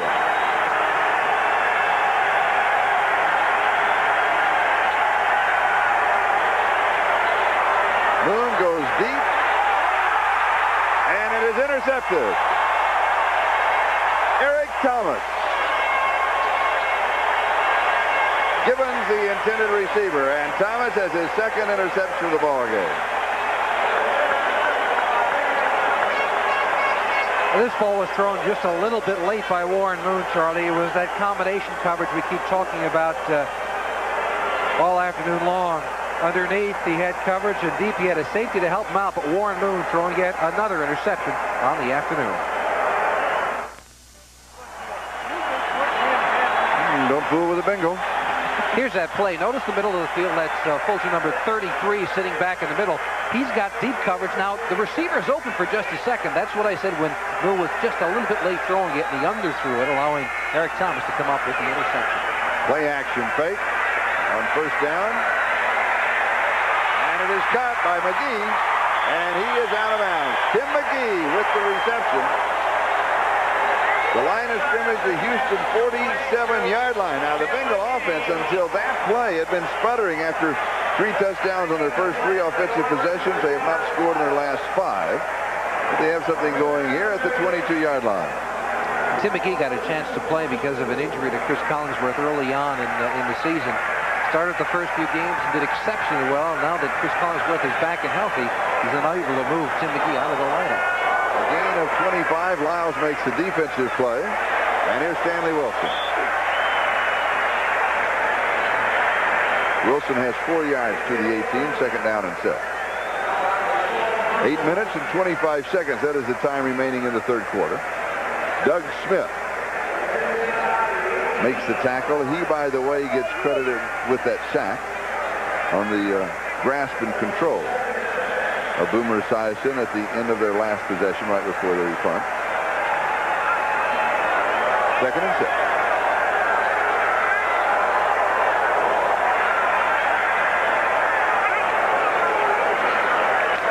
Right side, here's Brooks. Tips the tackle, touchdown. For James Brooks, his 3rd touchdown of the afternoon. He got away from Steve Brown.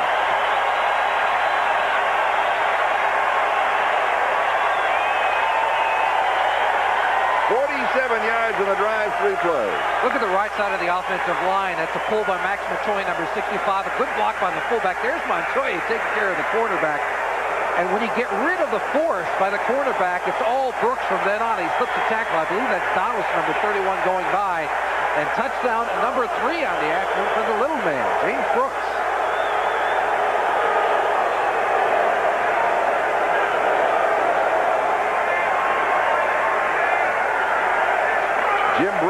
tip the point after. It is good. It is Cincinnati 35, Houston 7. And the last 4 turnovers have been converted by the Bengals into touchdowns.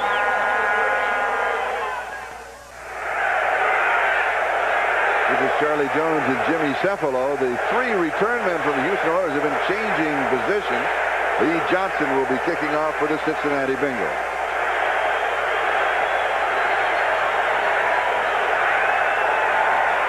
This kickoff is sponsored by Budweiser, the king of beer.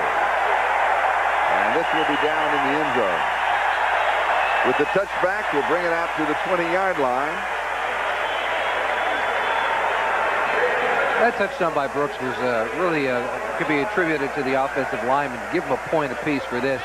Montoya, number 65, with the pull, just takes care of the poor defensive back. That's Bostic trying to keep him inside. And then it's actually Steve Brown, number 24, who comes across trying to make a final tackle on Brooks, but Brooks does the rest of it by himself. Give 1 point for each 5 linemen and another one to Brooks on that 6-pointer. 3 touchdowns receiving coming into the ballgame. No touchdowns rushing for Brooks. He has 3 rushing here. And against the 3rd best NFL team against the rush. First down Houston at their own 20-yard line, trailing 35-7 against the 3-man rush. He drops it off to the right side. And this is Alonzo Highsmith who goes out of bounds with David Fulcher there for the Cincinnati Bengals and Leon White. Check of the scores. New Orleans and the Raiders. Good ball game. 10-6 in the 3rd. Atlanta now in front of the Giants by 10. Minnesota leads Tampa Bay 28-10. New England Buffalo, good one, 13-13. Pittsburgh continues to dominate Denver in the 3rd, 27-7. Dallas leads Philadelphia by 10. Detroit won over Kansas City. Here it is Cincinnati 35, Houston 7, 2nd down. And this pass is complete to Drew Hill, and he goes out of bounds. With Lewis Phillips in pursuit, it'll be a first down for the Oilers. When you're a receiver in these kind of situations, in one sense, you obviously hate to be down by 28 points, but when you're a receiver like Drew Hill, you know you're going to see real deep zones. You're going to get a lot of room. And your quarterback is going to throw the football to you. You're going to get a lot of yardage.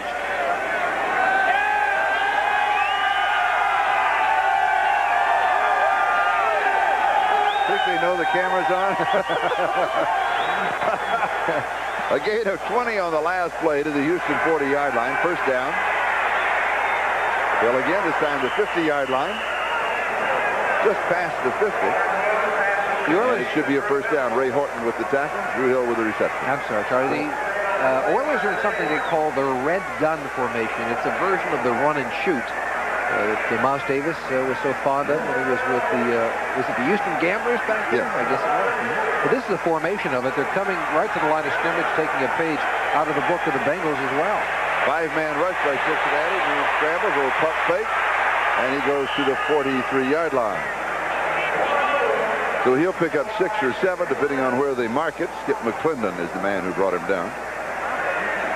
Now, I at least like this by Houston. Normally a team outside of the Bengals who do this all the time. Normally a team when they're down by a lot of points, they'll go back into the huddle and they'll call a play and wait until the last 2 minutes to go to their 2-minute drill. Why? You're down by 28 points. Every play is vital to you. 2nd down and 4. They spotted at the 44. 5-man rush. Knocked away. Good defensive play by Lewis Phillips. Drew Hill, the intended receiver. It'll be 3rd down and 4. Cincinnati has looked good. They really have in every aspect. Defensively, Billups and Eric Thomas on the corners can look exceptionally well, doing a good job against Ernest Givens and Drew Hill. And Ernest Givens, after dropping those 2 balls early, has not been heard of very often in this Houston offense. Is this a Super Bowl team we're looking at? It could be. I've not seen anything that would say otherwise. I don't know if there's a stronger team in the AFC right now. 3rd down and 4.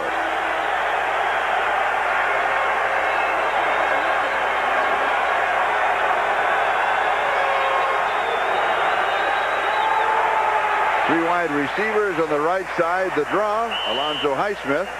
Wilcox with the tackle. And he may have the first down. Yes, he does. Let's go to Gail Gardner. All right, Charlie, you want to see Saints rookie running back Craig Ironhead Hayward live up to his nickname? First play from scrimmage, 2nd half. bounces off the line, then bowls over Ron Fellows, 73 yards. His first NFL touchdown. Saints lead the Raiders 10-6. Back to Charlie and Jimmy in Cincinnati. Thank you, Gail. That's a great nickname. Did you have a nickname when you were playing? Nope. That beats you, too. You did, and you do not want to disclose it. They bring the chains out for the measurement. It is a first down, though, but just about 3/4 of the length of the football. Did you have one in high school? I've got it. We will chase this down, not necessarily today. Cincinnati, 39-yard line, first down, Houston. Moon with pressure, throws, and it is incomplete. He was going to Curtis Duncan. And it'll be second down and 10. You know what I liked about Warren Moon on that play, though? He stayed in the pocket. As I mentioned earlier, the old book on him was that he was too quick to run and scramble out of the pocket. But with the experience, and maybe with an injury or two, he's learned to stay in the pocket and look at his receivers downfield. Showed a lot of coolness standing back there. I think part of it, though, isn't, playing with he has a good offensive line, a very good offensive line, and they've played together. But Moon not having a good day, 6 of 18, only 57 yards. He has been intercepted twice. He rolls, sets, fires. This is a good play to Drew Hill. 27-yard line. Picked him up. Phillips and Wilcox with the tackle. 12 yards, first down. And the Bengals should not be overly concerned with this. They're obviously not. They're playing a very, very deep zone. Slow. Never low. Oh, that's right. Well, that's a good one. Thanks, guys. I was chucking Charlie, of course, as you obviously know. One of the great arms in the history. There are other possibilities. But the Bengals, as I always say, before I was so rudely interrupted.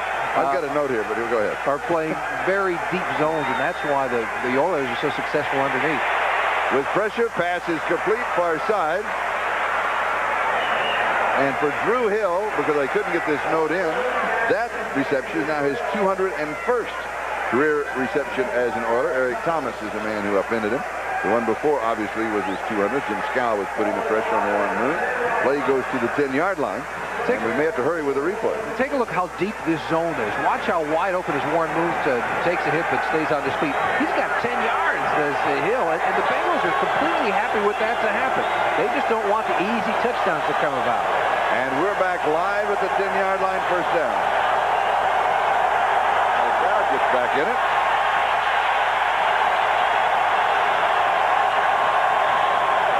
Moon looks to the end zone, has pressure.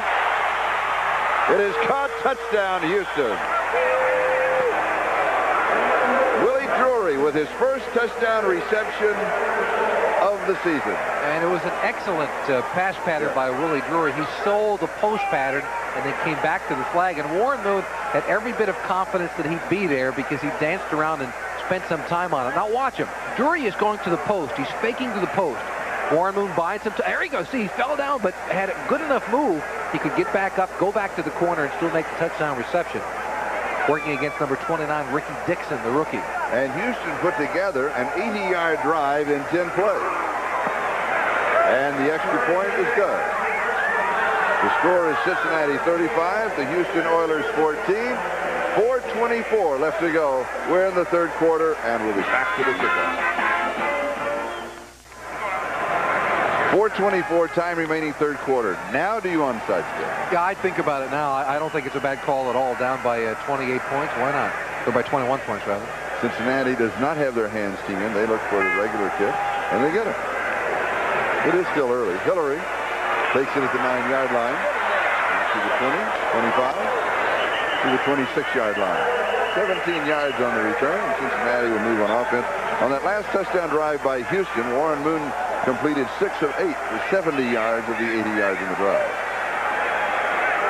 Let's run through the ticker. All right, the ticker, New Orleans on top of the Raiders. Atlanta leading the Giants. There's a shocker in the fourth quarter.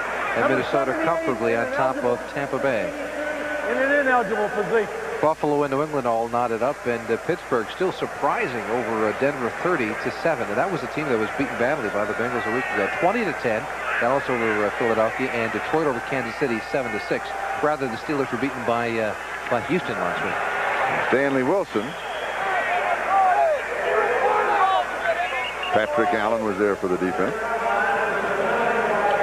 Flag dropped back at the line of scrimmage. Amazing. These two teams, you know, it's a heated rivalry. There is no penalty. 82 reported as an ineligible. What they do in that case, where 82, the tight end will move inside, and he has to report ineligible, and a tackle moves outside, he has to report eligible. Well, what he will actually do, he will step on the line of scrimmage, making himself ineligible.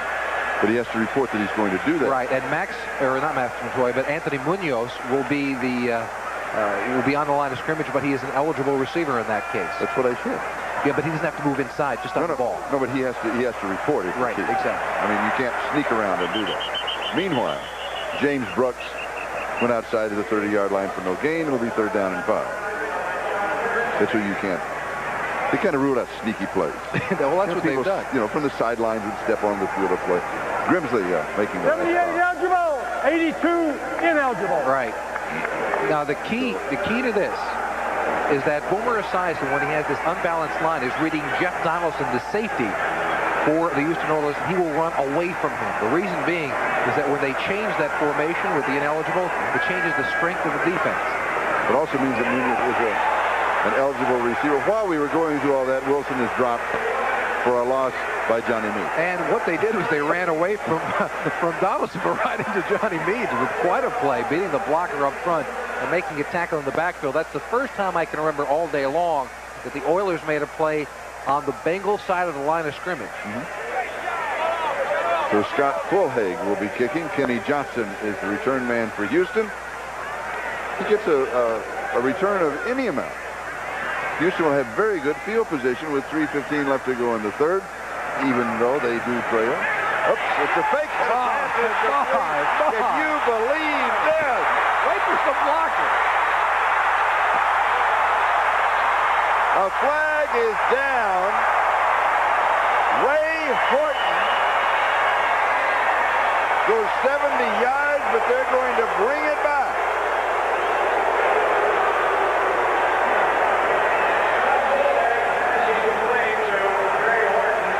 And Charlie, if you're sitting at home in Houston thinking they ran the clock up on this deal, that's not the case. The score up. Yeah. This was done during the week. Houston blocked 2 punts a week ago against the Steelers. They run a 10-man front, an all-out block. And during the week, they said to their punter, Sam White said, look, if you see the all-out block. Number 51, 4th down. If you see the all-out block on, audible the thing and throw a pass because it's a touchdown if you do it. So that's a play that's set up early in the week because of the way that Houston tries to block a punt. And also, they play again later in the year. And this might mean that the Houston defense punting or special teams aren't going to want to come quite as quick as they ordinarily might. That's right. Did you pick up the penalty? It was on Leon White, but I didn't get what the penalty was. It was holding. It was holding. Yeah.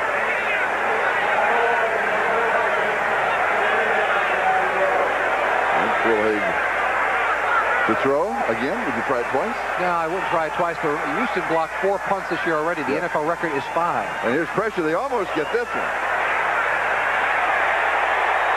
It is touched. It is loose, and it will be down. Kenny Johnson recovers it for Houston. Let's go back to the touchdown that was. When they're back there, the punter says, hey, they're all up in front. We're throwing the football. He audibles. He actually plays the part of the quarterback. Horton sneaks down, grabs it, and there's nobody back there.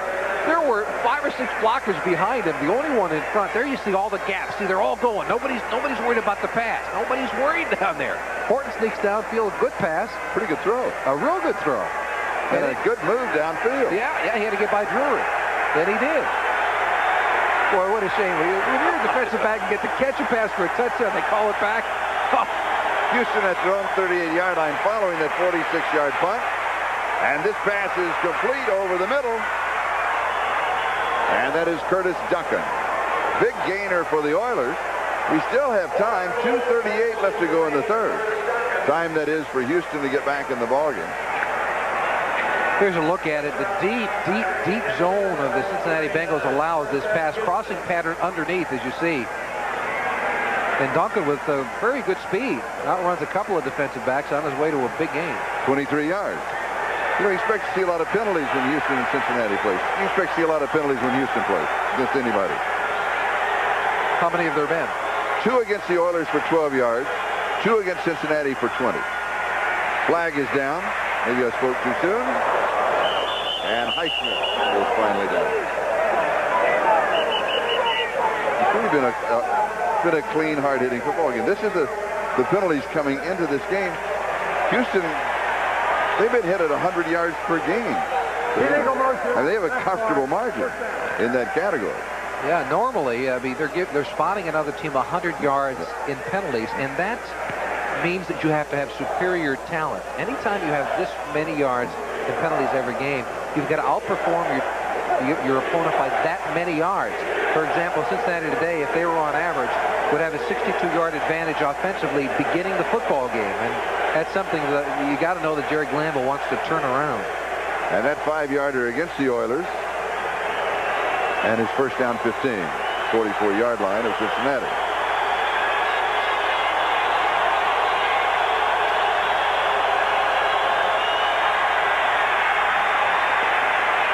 Moon's pass is complete at the 35-yard line.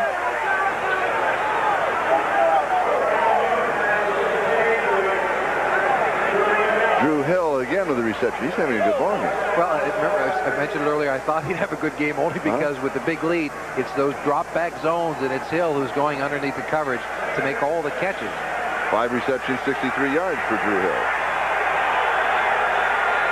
2nd and 6. And Hill goes in motion. And now Gibbons shouts outside. And everybody is set. And it's the option and the pitch. We've seen a little of everything. Warren Moon on the option to pitch to Highsmith. Cincinnati is trying to claim a fumble at the end of the play, I believe. I think they're trying to. There's a flag down. There's a flag. Now watch the option. Watch Moon after he pitches the football. It's a good choice. He tries to make the block on Fullage. First down. And that's what it is. They call tripping on David Fulcher, number 33. And it was a good call. Yeah.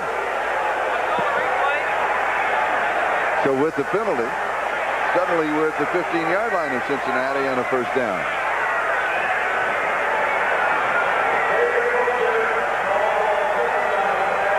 This is a trip. See, he kicked his leg up right at the end. Kicks the legs up at the end. That's what's causing it. And the official has to judge intent in that situation. And he intended to trip him. I think he's right. Corner of the end zone. Drew Hill, no. And then Hill goes sliding down. Is he all right? Yeah, I think he's right. That is dangerous over there, isn't it? Yes, it is. The beams and the wood, the whole deal. That is very dangerous. You ought to put a net up, like a catch net. Oh, something. Like you have on aircraft. That's ridiculous. That's, you know, certain fields you get bad out of bounds, and receivers, it's a nightmare for them. Let's see. One. No, the other foot goes out of bounds. Another good call by the official. Yeah, but watch. Had a good ball game. Yeah, they sure have. Look at Ooh, yeah, that is dangerous. It's bad enough to get hurt on the field of play. When you got to deal with a field that has that problem on the corner, and that is really a problem. 15-yard line, 2nd and 10. 1:14, time remaining, 3rd quarter. Moon has pressure. He gets it off. It is caught. Touchdown, Drew Hill. He got behind Fulcher, and Drew Hill has his first touchdown of the ball game and his 3rd of the year. And now Houston is just clawing their way back into this ball game. Yeah, it's suddenly a 14-point game if they make this extra point. Looks like a similar play, Charlie. He went to the post and back to the corner, and he beats Fuller, number 33, on it. Same play, same position, as you know. Same corner. Drew Hill did not have a catch in the first half. Now he's got 6 catches for 77 yards. Big second half. And the extra point is good. And suddenly it's 35-21. And the Houston Oilers are within 2 touchdowns and 2 extra points of the Cincinnati Bengals.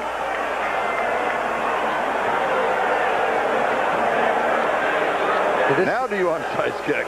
No. I just keep bringing that up because I figure eventually you'll say yes, you finally got it right. As we take a look at the 10-minute ticker once again, and that is Atlanta and the Giants, 10 points for the Falcons over New York. That is a big surprise. Minnesota easily over Tampa Bay. Buffalo now taking a late 7-point lead over New England, and Pittsburgh continually seeming to be dominating the Denver Broncos. Dallas on top of Philadelphia by 13, and Detroit edging Kansas City in a who cares game, 7-6. Well, if you play for Detroit or Kansas City, you care. Well, it's for the first-round draft pick is right. It may be Troy Aikman of UCLA the way he's been playing. And you know what it counts for when you're a member of a team that's playing poorly? Your job for next year. You're playing for next year. So every game is important to somebody. Ira Hillary is the deep back on the return. And don't forget that the long touchdown pass from Fulhaig to Ray Horton was nullified because of a penalty. And so that took 7 off. Now the flag is in the air as the kick goes out of bounds, and Cincinnati will now have the ball at their own 35-yard line. On a first kick that goes out of bounds, the receiving team gets the ball 30 yards from where it was kicked off. That last drive of 62 yards in 5 plays took 1 minute and 39 seconds for Warren Moon. You saw him on the sideline, finally with a smile on his face. Yeah, and that's the big problem. Not that they just scored, but they only took 1 minute and 39 seconds to do it. When you're the Bengals, you want them to go downfield and take as much time as possible. If they got to score, they got to score, but don't let them do it quickly. And the Oilers did it that time. And if you're Houston Oilers, you want to score in even less time. Exactly. Cincinnati from their own 35-yard line. Now they'll have to go to work. Can't play a holding pattern here. Deep over the middle. It is tipped. Diving for the interception. No, it's incomplete. Game could become very interesting in the fourth quarter. Yeah, this changes a lot of things. The one thing it changes, I don't think you'll see Drew Hill making as many catches underneath the coverage. Eddie Brown went up for it. This time it's Eddie Brown. The ball bounced around. He threw right in the middle of his own, but he was accurate with it. Now what happens to it? Ooh. Oh, slips right through. And Eddie Brown claims, hey, I got it back. That doesn't count that way. Second and 10 at the 35-yard line. But this will change because the Bengals defense won't be able to play those, that won't want to play those deep zones any longer. And that's, in that sense, it changes the entire complexity of the contest. 52 seconds left to go in the third. Cincinnati leading by 14 points.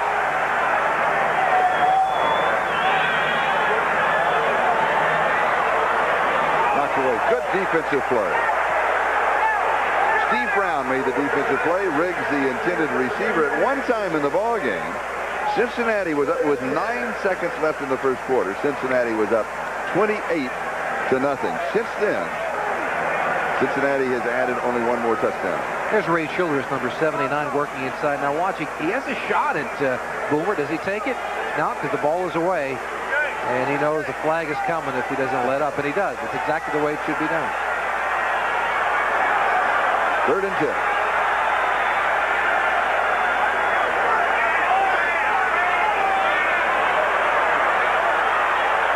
With great protection, fumbles the ball. Houston recovers it. Doug Smith comes up with it.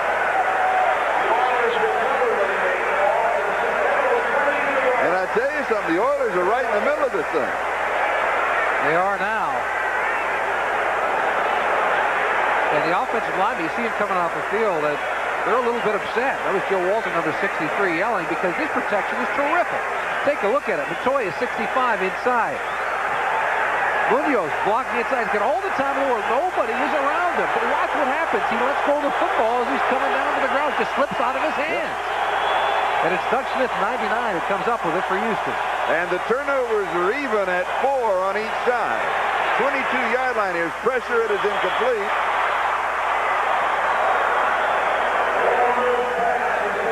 Was putting on the pressure. Pinkett, the intended receiver, will be 2nd and 10 at the Cincinnati 22-yard line. Well, they try to set up a middle screen this time. See, the offensive lineman comes straight through. They are allowed to do so, but it's Williams, 57, in the middle, who reads it, because if he does not, that's a big gainer for Houston. Warren Moon, first half, 3 of 10, 26 yards. Second half, 8 of 15, 108 yards, 2 touchdowns. Total, 11 of 25, 154 yards and 2 touchdowns. 2nd and 10. 30 seconds to go in the third. Corner, knocked away. Good defensive play. We have seen some exceptional defensive plays. This one by Eric Thomas, who has 2 interceptions. Givens, the intended receiver. We've seen good coverage in the secondary by both the Oilers and the Bengals. Oh, very good coverage. This is the same pattern we saw earlier that Hill ran. He didn't sell him to the post enough. That's the problem with it. He's got to go deeper to the post. And a great play by Thomas because he uses his left hand to knock it away. That's the toughest play in football for a defensive back. The ball being thrown to the outside, having to use your left hand to reach in and tip it away. Assuming, of course, that he is right-handed. That's right. You're absolutely correct. 3rd down and 10. Still in motion. Now he's down.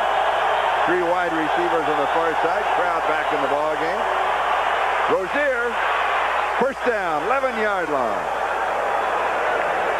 3rd down and 10. And that's a gutsy call by the Oilers. Really. It really is. Yeah, a little bit of a delay.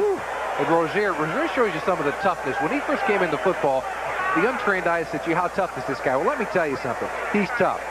Watch him run over the last couple of guys just to get the 1st down, and he does it. Fuller, number 33, trying to make the tackle, but it does not happen. That's the end of the 3rd quarter. Cincinnati leads it 35-21. Back after these messages from your local station.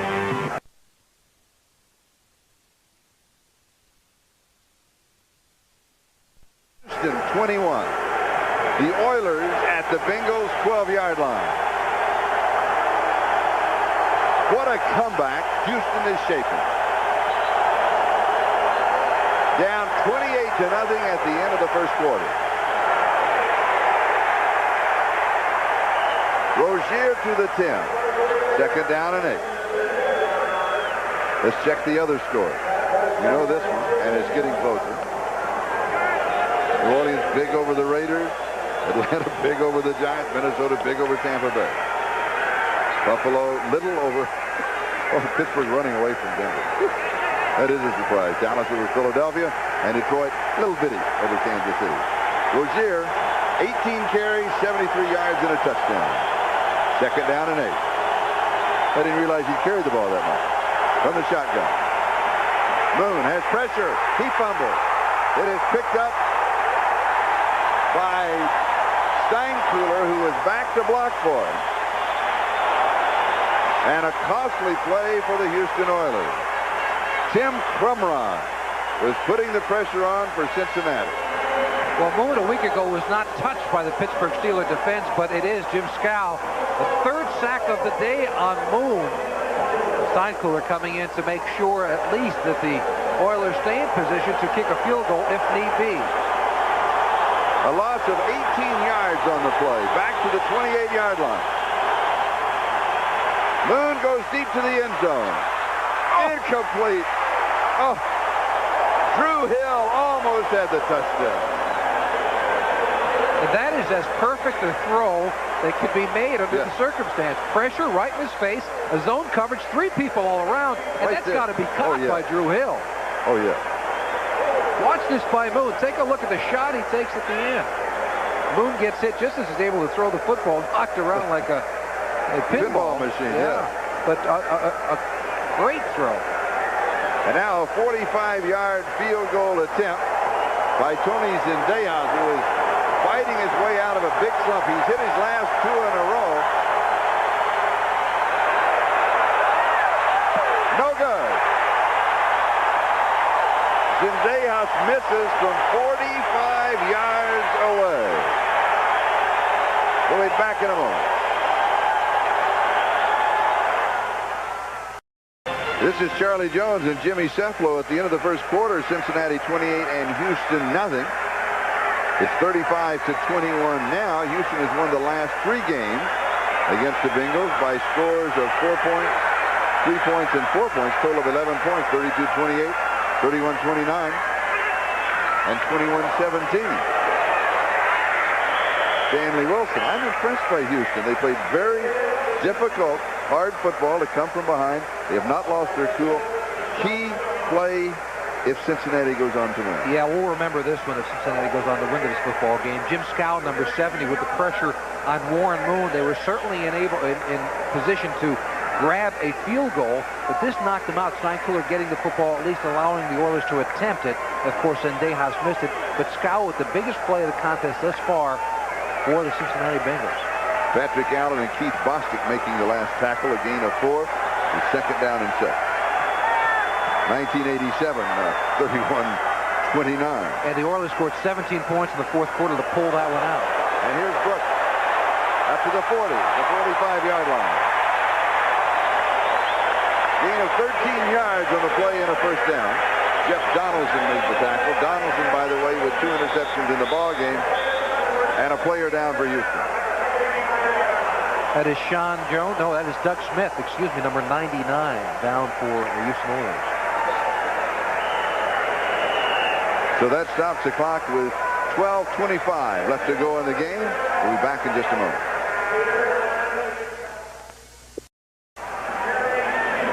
The head coach of the Houston Oilers always leaves tickets for somebody. Whom did he leave tickets for here? I don't know. Oh, yes, you do. Oh, of course I do. It's Lonnie Anderson, formerly of WKRP in Cincinnati. Did he leave one for Bert? I don't think so. I left one for Lonnie. Solo trick, I think. He really has done an exceptional job today, hasn't he? Oh, I think it's the best coaching job I've seen him do. Very calm, very cool, very collected, and his team is back in it. Yeah.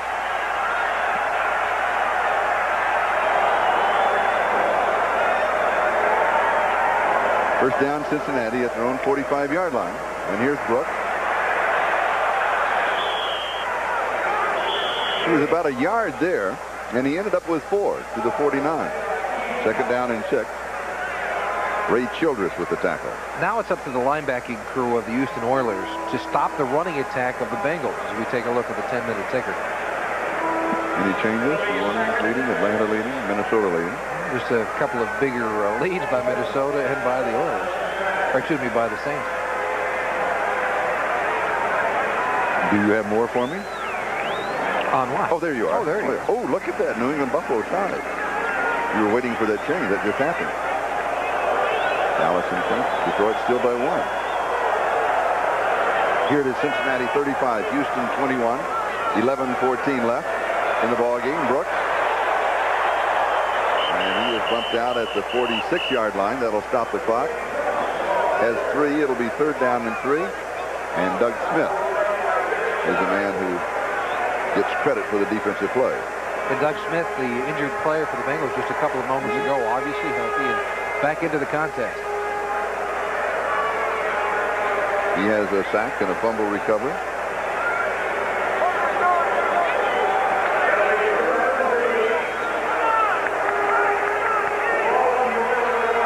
"15 seconds on the 30-second clock. Sometimes 45, but sometimes 30. Now 4 seconds. Using up all of that clock. Stanley Wilson.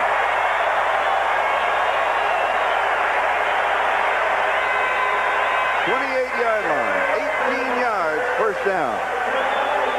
I think the best game being played today by the Bengal offensive line. Max Montoya has had a terrific game. Let's look at him again. Working against number 79, Ray Childress. 65, Montoya just doing a great job of turning him in. See him turn him inside, and that's what allowed Stanley Wilson to zoom upfield and get a big first down. Because, again, this game keeps turning and turning and turning it, doesn't it? Now it is twisting and turning in the wind. Now with the Bengals with an opportunity to once again seemingly put this thing away. At the 28-yard line of Houston, first down. 10 minutes, 20 seconds and counting. We'll play action. The Esiason pump fake.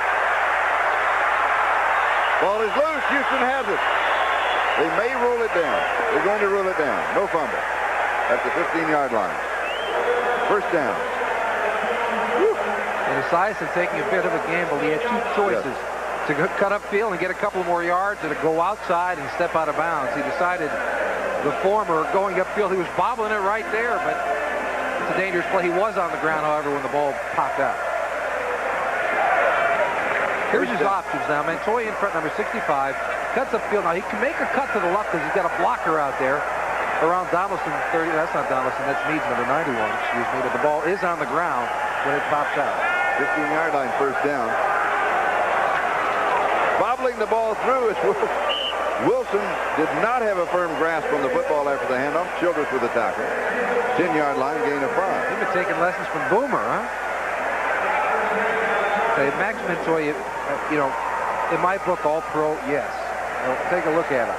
65, Montoya working downfield on Childress on the center and mopping up on Meads, number 91, helping out on him at least, allowing Wilson to keep his hands on the football.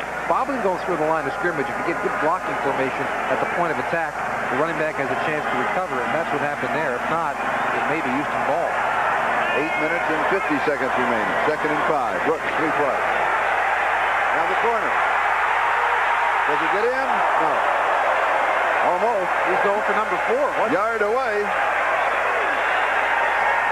First down goal to go. Jeff Donaldson turned him away at the goal line. Would you give it to Brooks and let him go for 4? Well, he's coming out of the gate, so I guess not. It's hard. I cheated. 78 eligible. Now they're changing that formation again where Anthony Munoz becomes an eligible receiver. Do you throw to him here? No, I don't think so. They call this the Weebies formation. They put all the big offensive linemen in as tight ends, that kind of a thing. Big back, Dickie Woods and Wilson. Now, Munoz has caught 4 touchdown passes in his career. I told you he was agile, but I think they'll run it here. And Brooks has rushed for 102 yards. And into the end zone is Dickie Woods with his 2nd touchdown of the ball game.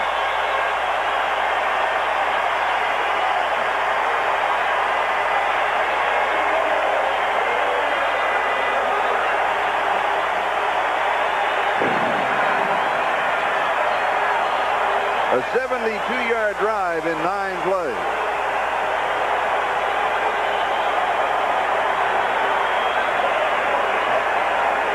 Seven minutes and 55 seconds left.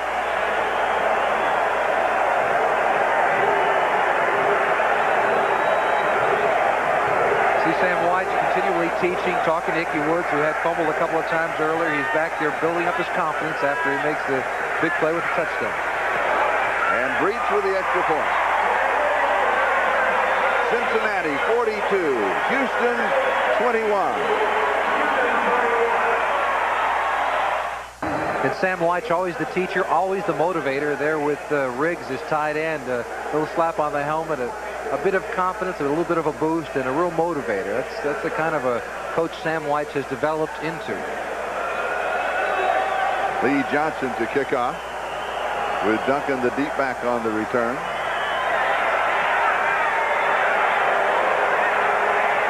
Duncan takes it at the 1. He got to the 10. And gets to the 25, the 30. And then Chris Collinsworth, who had requested to be on special teams because he hadn't seen that much action, now as the 3rd wide receiver, makes the play and gets the congratulations from everybody, particularly from his offensive buddies. Yeah, that man is part linebacker, I'll tell you that. Take a look at Collinsworth. I mean, part linebacker. Wide receivers don't do this kind of thing, all right? I can tell you. I never asked to be put on a special team in my life. In fact, as I got smarter, I got off him. But Chris Collinsworth's a very intelligent young man, and he's got to be part linebacker. Houston with the ball at their own 35-yard line. 7:42 left in the ball game. They trail by 3 touchdowns and 3 extra points. Trying to pop Alonzo Highsmith loose. He's got a flag on the play.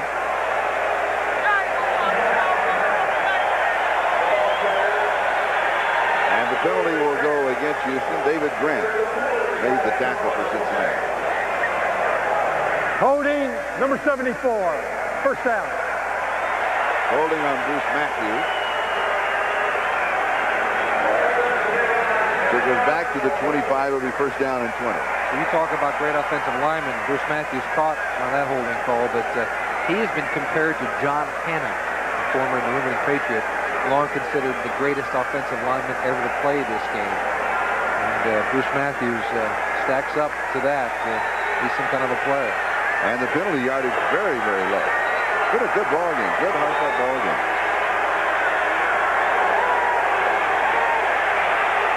Warren Moon, and it's incomplete, and it'll be second down and 20. That penalty really hurt Houston, given the intended receiver Billups with the coverage. Yeah, Highsmith had a good gain working on that as we take a look at the 10-minute tickers. All right, I'll do this one. New Orleans in front, Atlanta in front of the Giants, Minnesota in front of Tampa Bay. New England Buffalo is still tied. That may be the best ball game going. Denver's creeping back a little at Pittsburgh, but they may be running out of time. Dallas and Philadelphia, Detroit and Kansas City. That's now a final. It was a final before they kicked that thing off. I think you're right. And here it is, 42-21, Cincinnati. Moon goes deep, and it is incomplete. Curtis Duncan. Now, Warren Moon deserves a better fate. Drew Hill dropped one in the end zone. Duncan had that one, a couple of others, other possibilities. You're just shaking your head. Well, I'm trying to figure out why he would be alone down there, as Warren Moon shakes his head, too.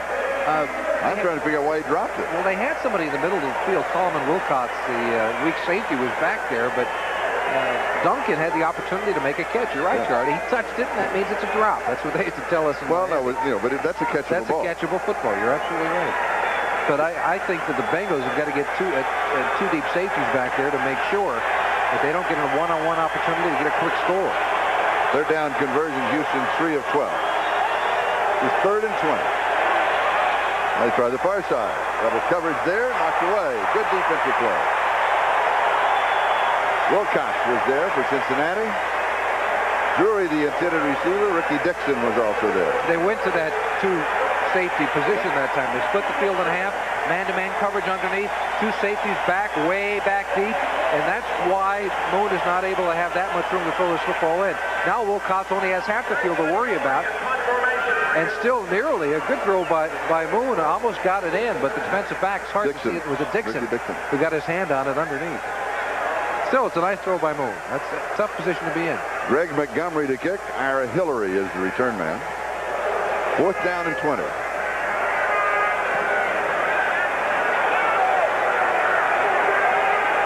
Taken at the 25-yard line. And 5 yards on the return to the 30.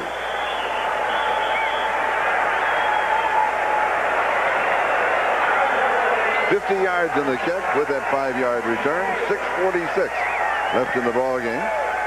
Cincinnati on top by a score of 42-21. And the second half of the doubleheader, the New York Jets at Miami, Seattle at the Los Angeles Rams, and Cleveland at Phoenix. You know, there's been a lot of pushing and shoving around here, but I don't think it's real smart to get into a fight with Tim Crumry. That's Johnson, number 22. Because Tim Crumry is one of those, in-your-face kind of people. You know, real tough, a scrapper, strong, tough upfield. I wouldn't pick him. Cincinnati now from their own 30-yard line. Wilson breaks the tackle, and he goes to the 36. It'll be 2nd down and 4. William Fuller with the tackle.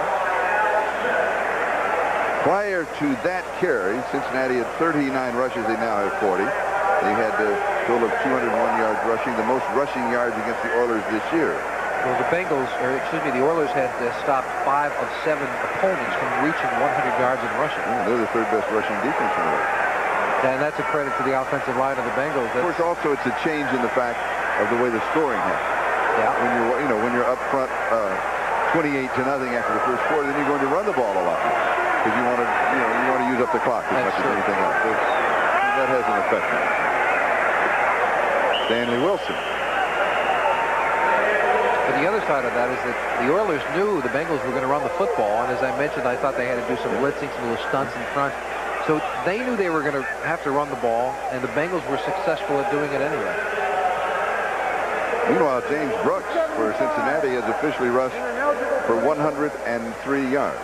And 67. Again, they're announcing that Munoz and let's see, who else is in there, Charlie, is I guess it's not congestion. It might be a Reimers. The Weebies, they call them. Weebie Big. That's what they are. The offensive linemen will go in on 3rd and short yardage situation, play tight end. First down, Nicky Wood. I'd call them the Bears. They are big. 47-yard line. I think Wood has to be considered a front runner for Rookie of the Year. National Football League rules require that we present away games starting with the opening kickoff, so to stations, the back home stations, and to the team's home area. So viewers in Cleveland will be leaving this telecast in just a moment for a telecast involving their home team, and we will continue to bring you reports on this game to keep you up to date.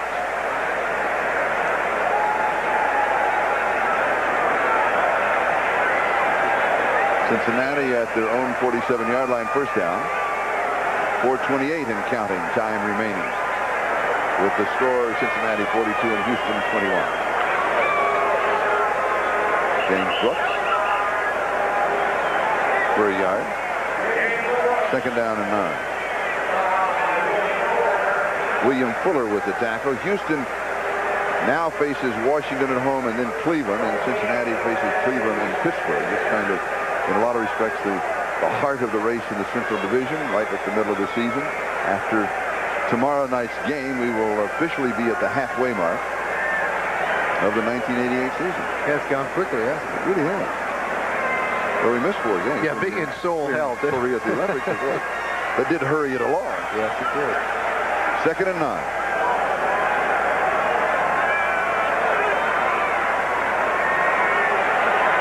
Brooks is dropped from behind. You know, it was unusual about being in Seoul. We were able to keep up with football because we saw live football games on the Armed Forces Network over there. We would watch NFL Live at 2:30 a.m. on a Monday morning. I was just getting off work. Some of us worked hard on the and football came at 3. Oh, yeah. You walked in, you did 3 hours, all ad-lib, and then you left. And the rest were out there slaving all day. Yeah, Charlie, how many races did you call over there? 153 plus 2 marathons involving 1,676 athletes. That really is a 160 countries. That's a marathon of its own, isn't it? It's a lot. At a dollar a race, I'm ahead of the game. Yeah. That's right. They gave me $1 an hour. So Third down and 10. Knocked away. So it will be fourth down. 2:45 time remaining. And will we see the pass from this punt formation? Because you know the Oilers are coming all out to try to block this kick. But perhaps the fact that we saw it earlier will detain them just that split second. Right, and you know, that's an important game in this contest because even though the play was called back because of holding, it does prevent the Oilers from coming all out. And Fulhag, you know, he's playing, please do that again because I want to throw a touchdown pass for real. Here they come, pressure, barely gets it away.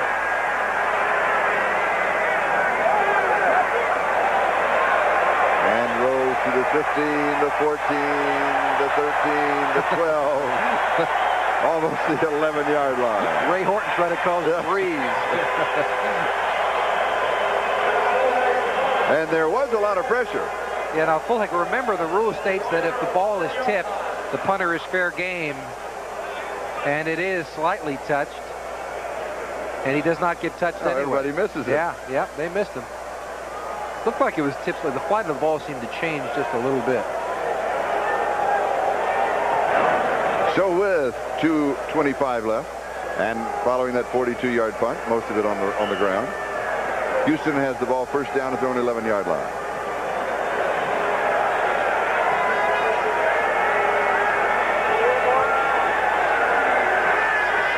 Cincinnati led 28-0. At the end of the first quarter. 35-21 after 3. Highsmith was there. You know, Alonzo Highsmith, when I first met him when he was in high school, he was a water boy for the Dolphins, along with Mike Shula. They were teammates, and both Mike and Alonzo would come by and, you know, take care of towels and that kind of thing. Who knew that he was going to grow up to be one of the finest fullbacks in the NFL?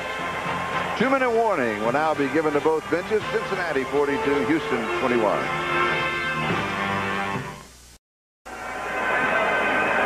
We're back in Cincinnati. The Bengals up by 21 points, assuming that they do go ahead and win it. What does this do to the race in the Central Division? Well, this was vital for the Bengals because they're going to play Cleveland next week in Cleveland. And Kozar's back. Right, Kozar is back, so it's an important contest for them. It gives them a 2-game cushion over this club, over the Houston Oilers, and that was vital. With only 8 games remaining, if they can keep a 2-game edge for the next couple of weeks, they can relax a lot. It does something else too. They lost last week at New England. They came back right after the loss. Right, it keeps that 6-game winning streak at the beginning of the season very, very alive and well because their confidence has been sky high. Boone, it's fumble. In the end zone, if Cincinnati recovers and got another score, it will be a safety. They could not find the handle.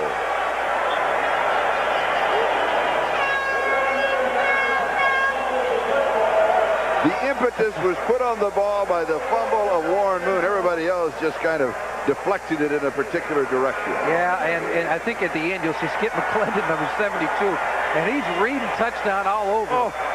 Bruce Matthews helped him out by getting it out. That's Jason Buck at the end trying to hop on it, and 6 points for a defensive lineman. A true dream that slipped away.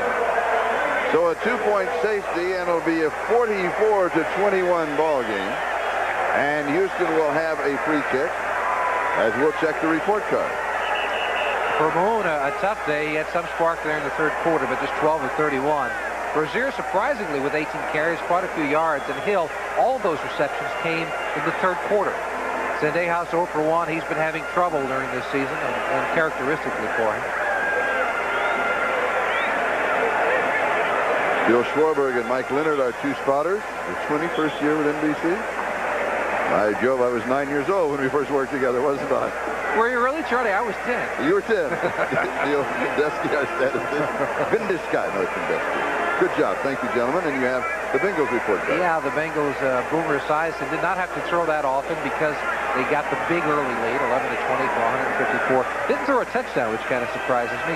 And how about James Brooks with 3 touchdowns, nearly missed a 4th, 102 yards rushing. And receiving, he was the busy man as well with 3 catches for 39 yards. And following the safety, Greg Montgomery will be punting. Moon was sacked 4 times, and he lost 57 yards in that category. And in a free kick, you have the option of punting.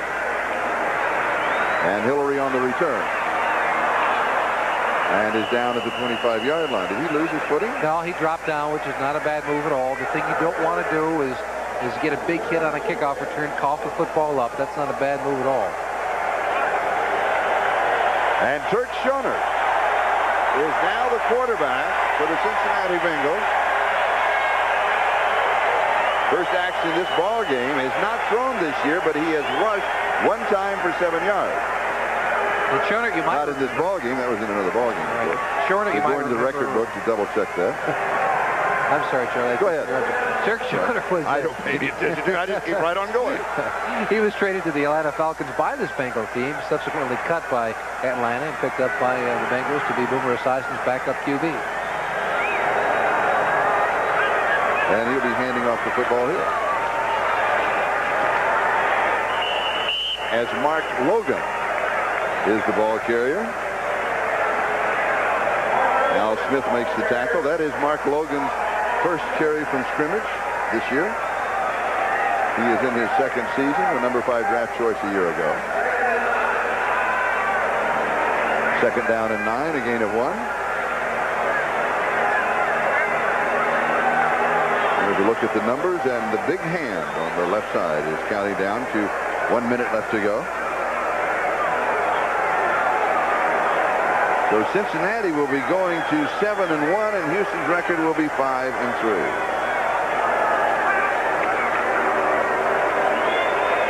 Ickey Wood. And what a turnaround for this Bengal team. A year ago, 4-11. And, of course, everyone in the world was trying to write about Sam White being ridden out of town. Sure enough, they are 7-1. I have the winner. No, I don't have the winner.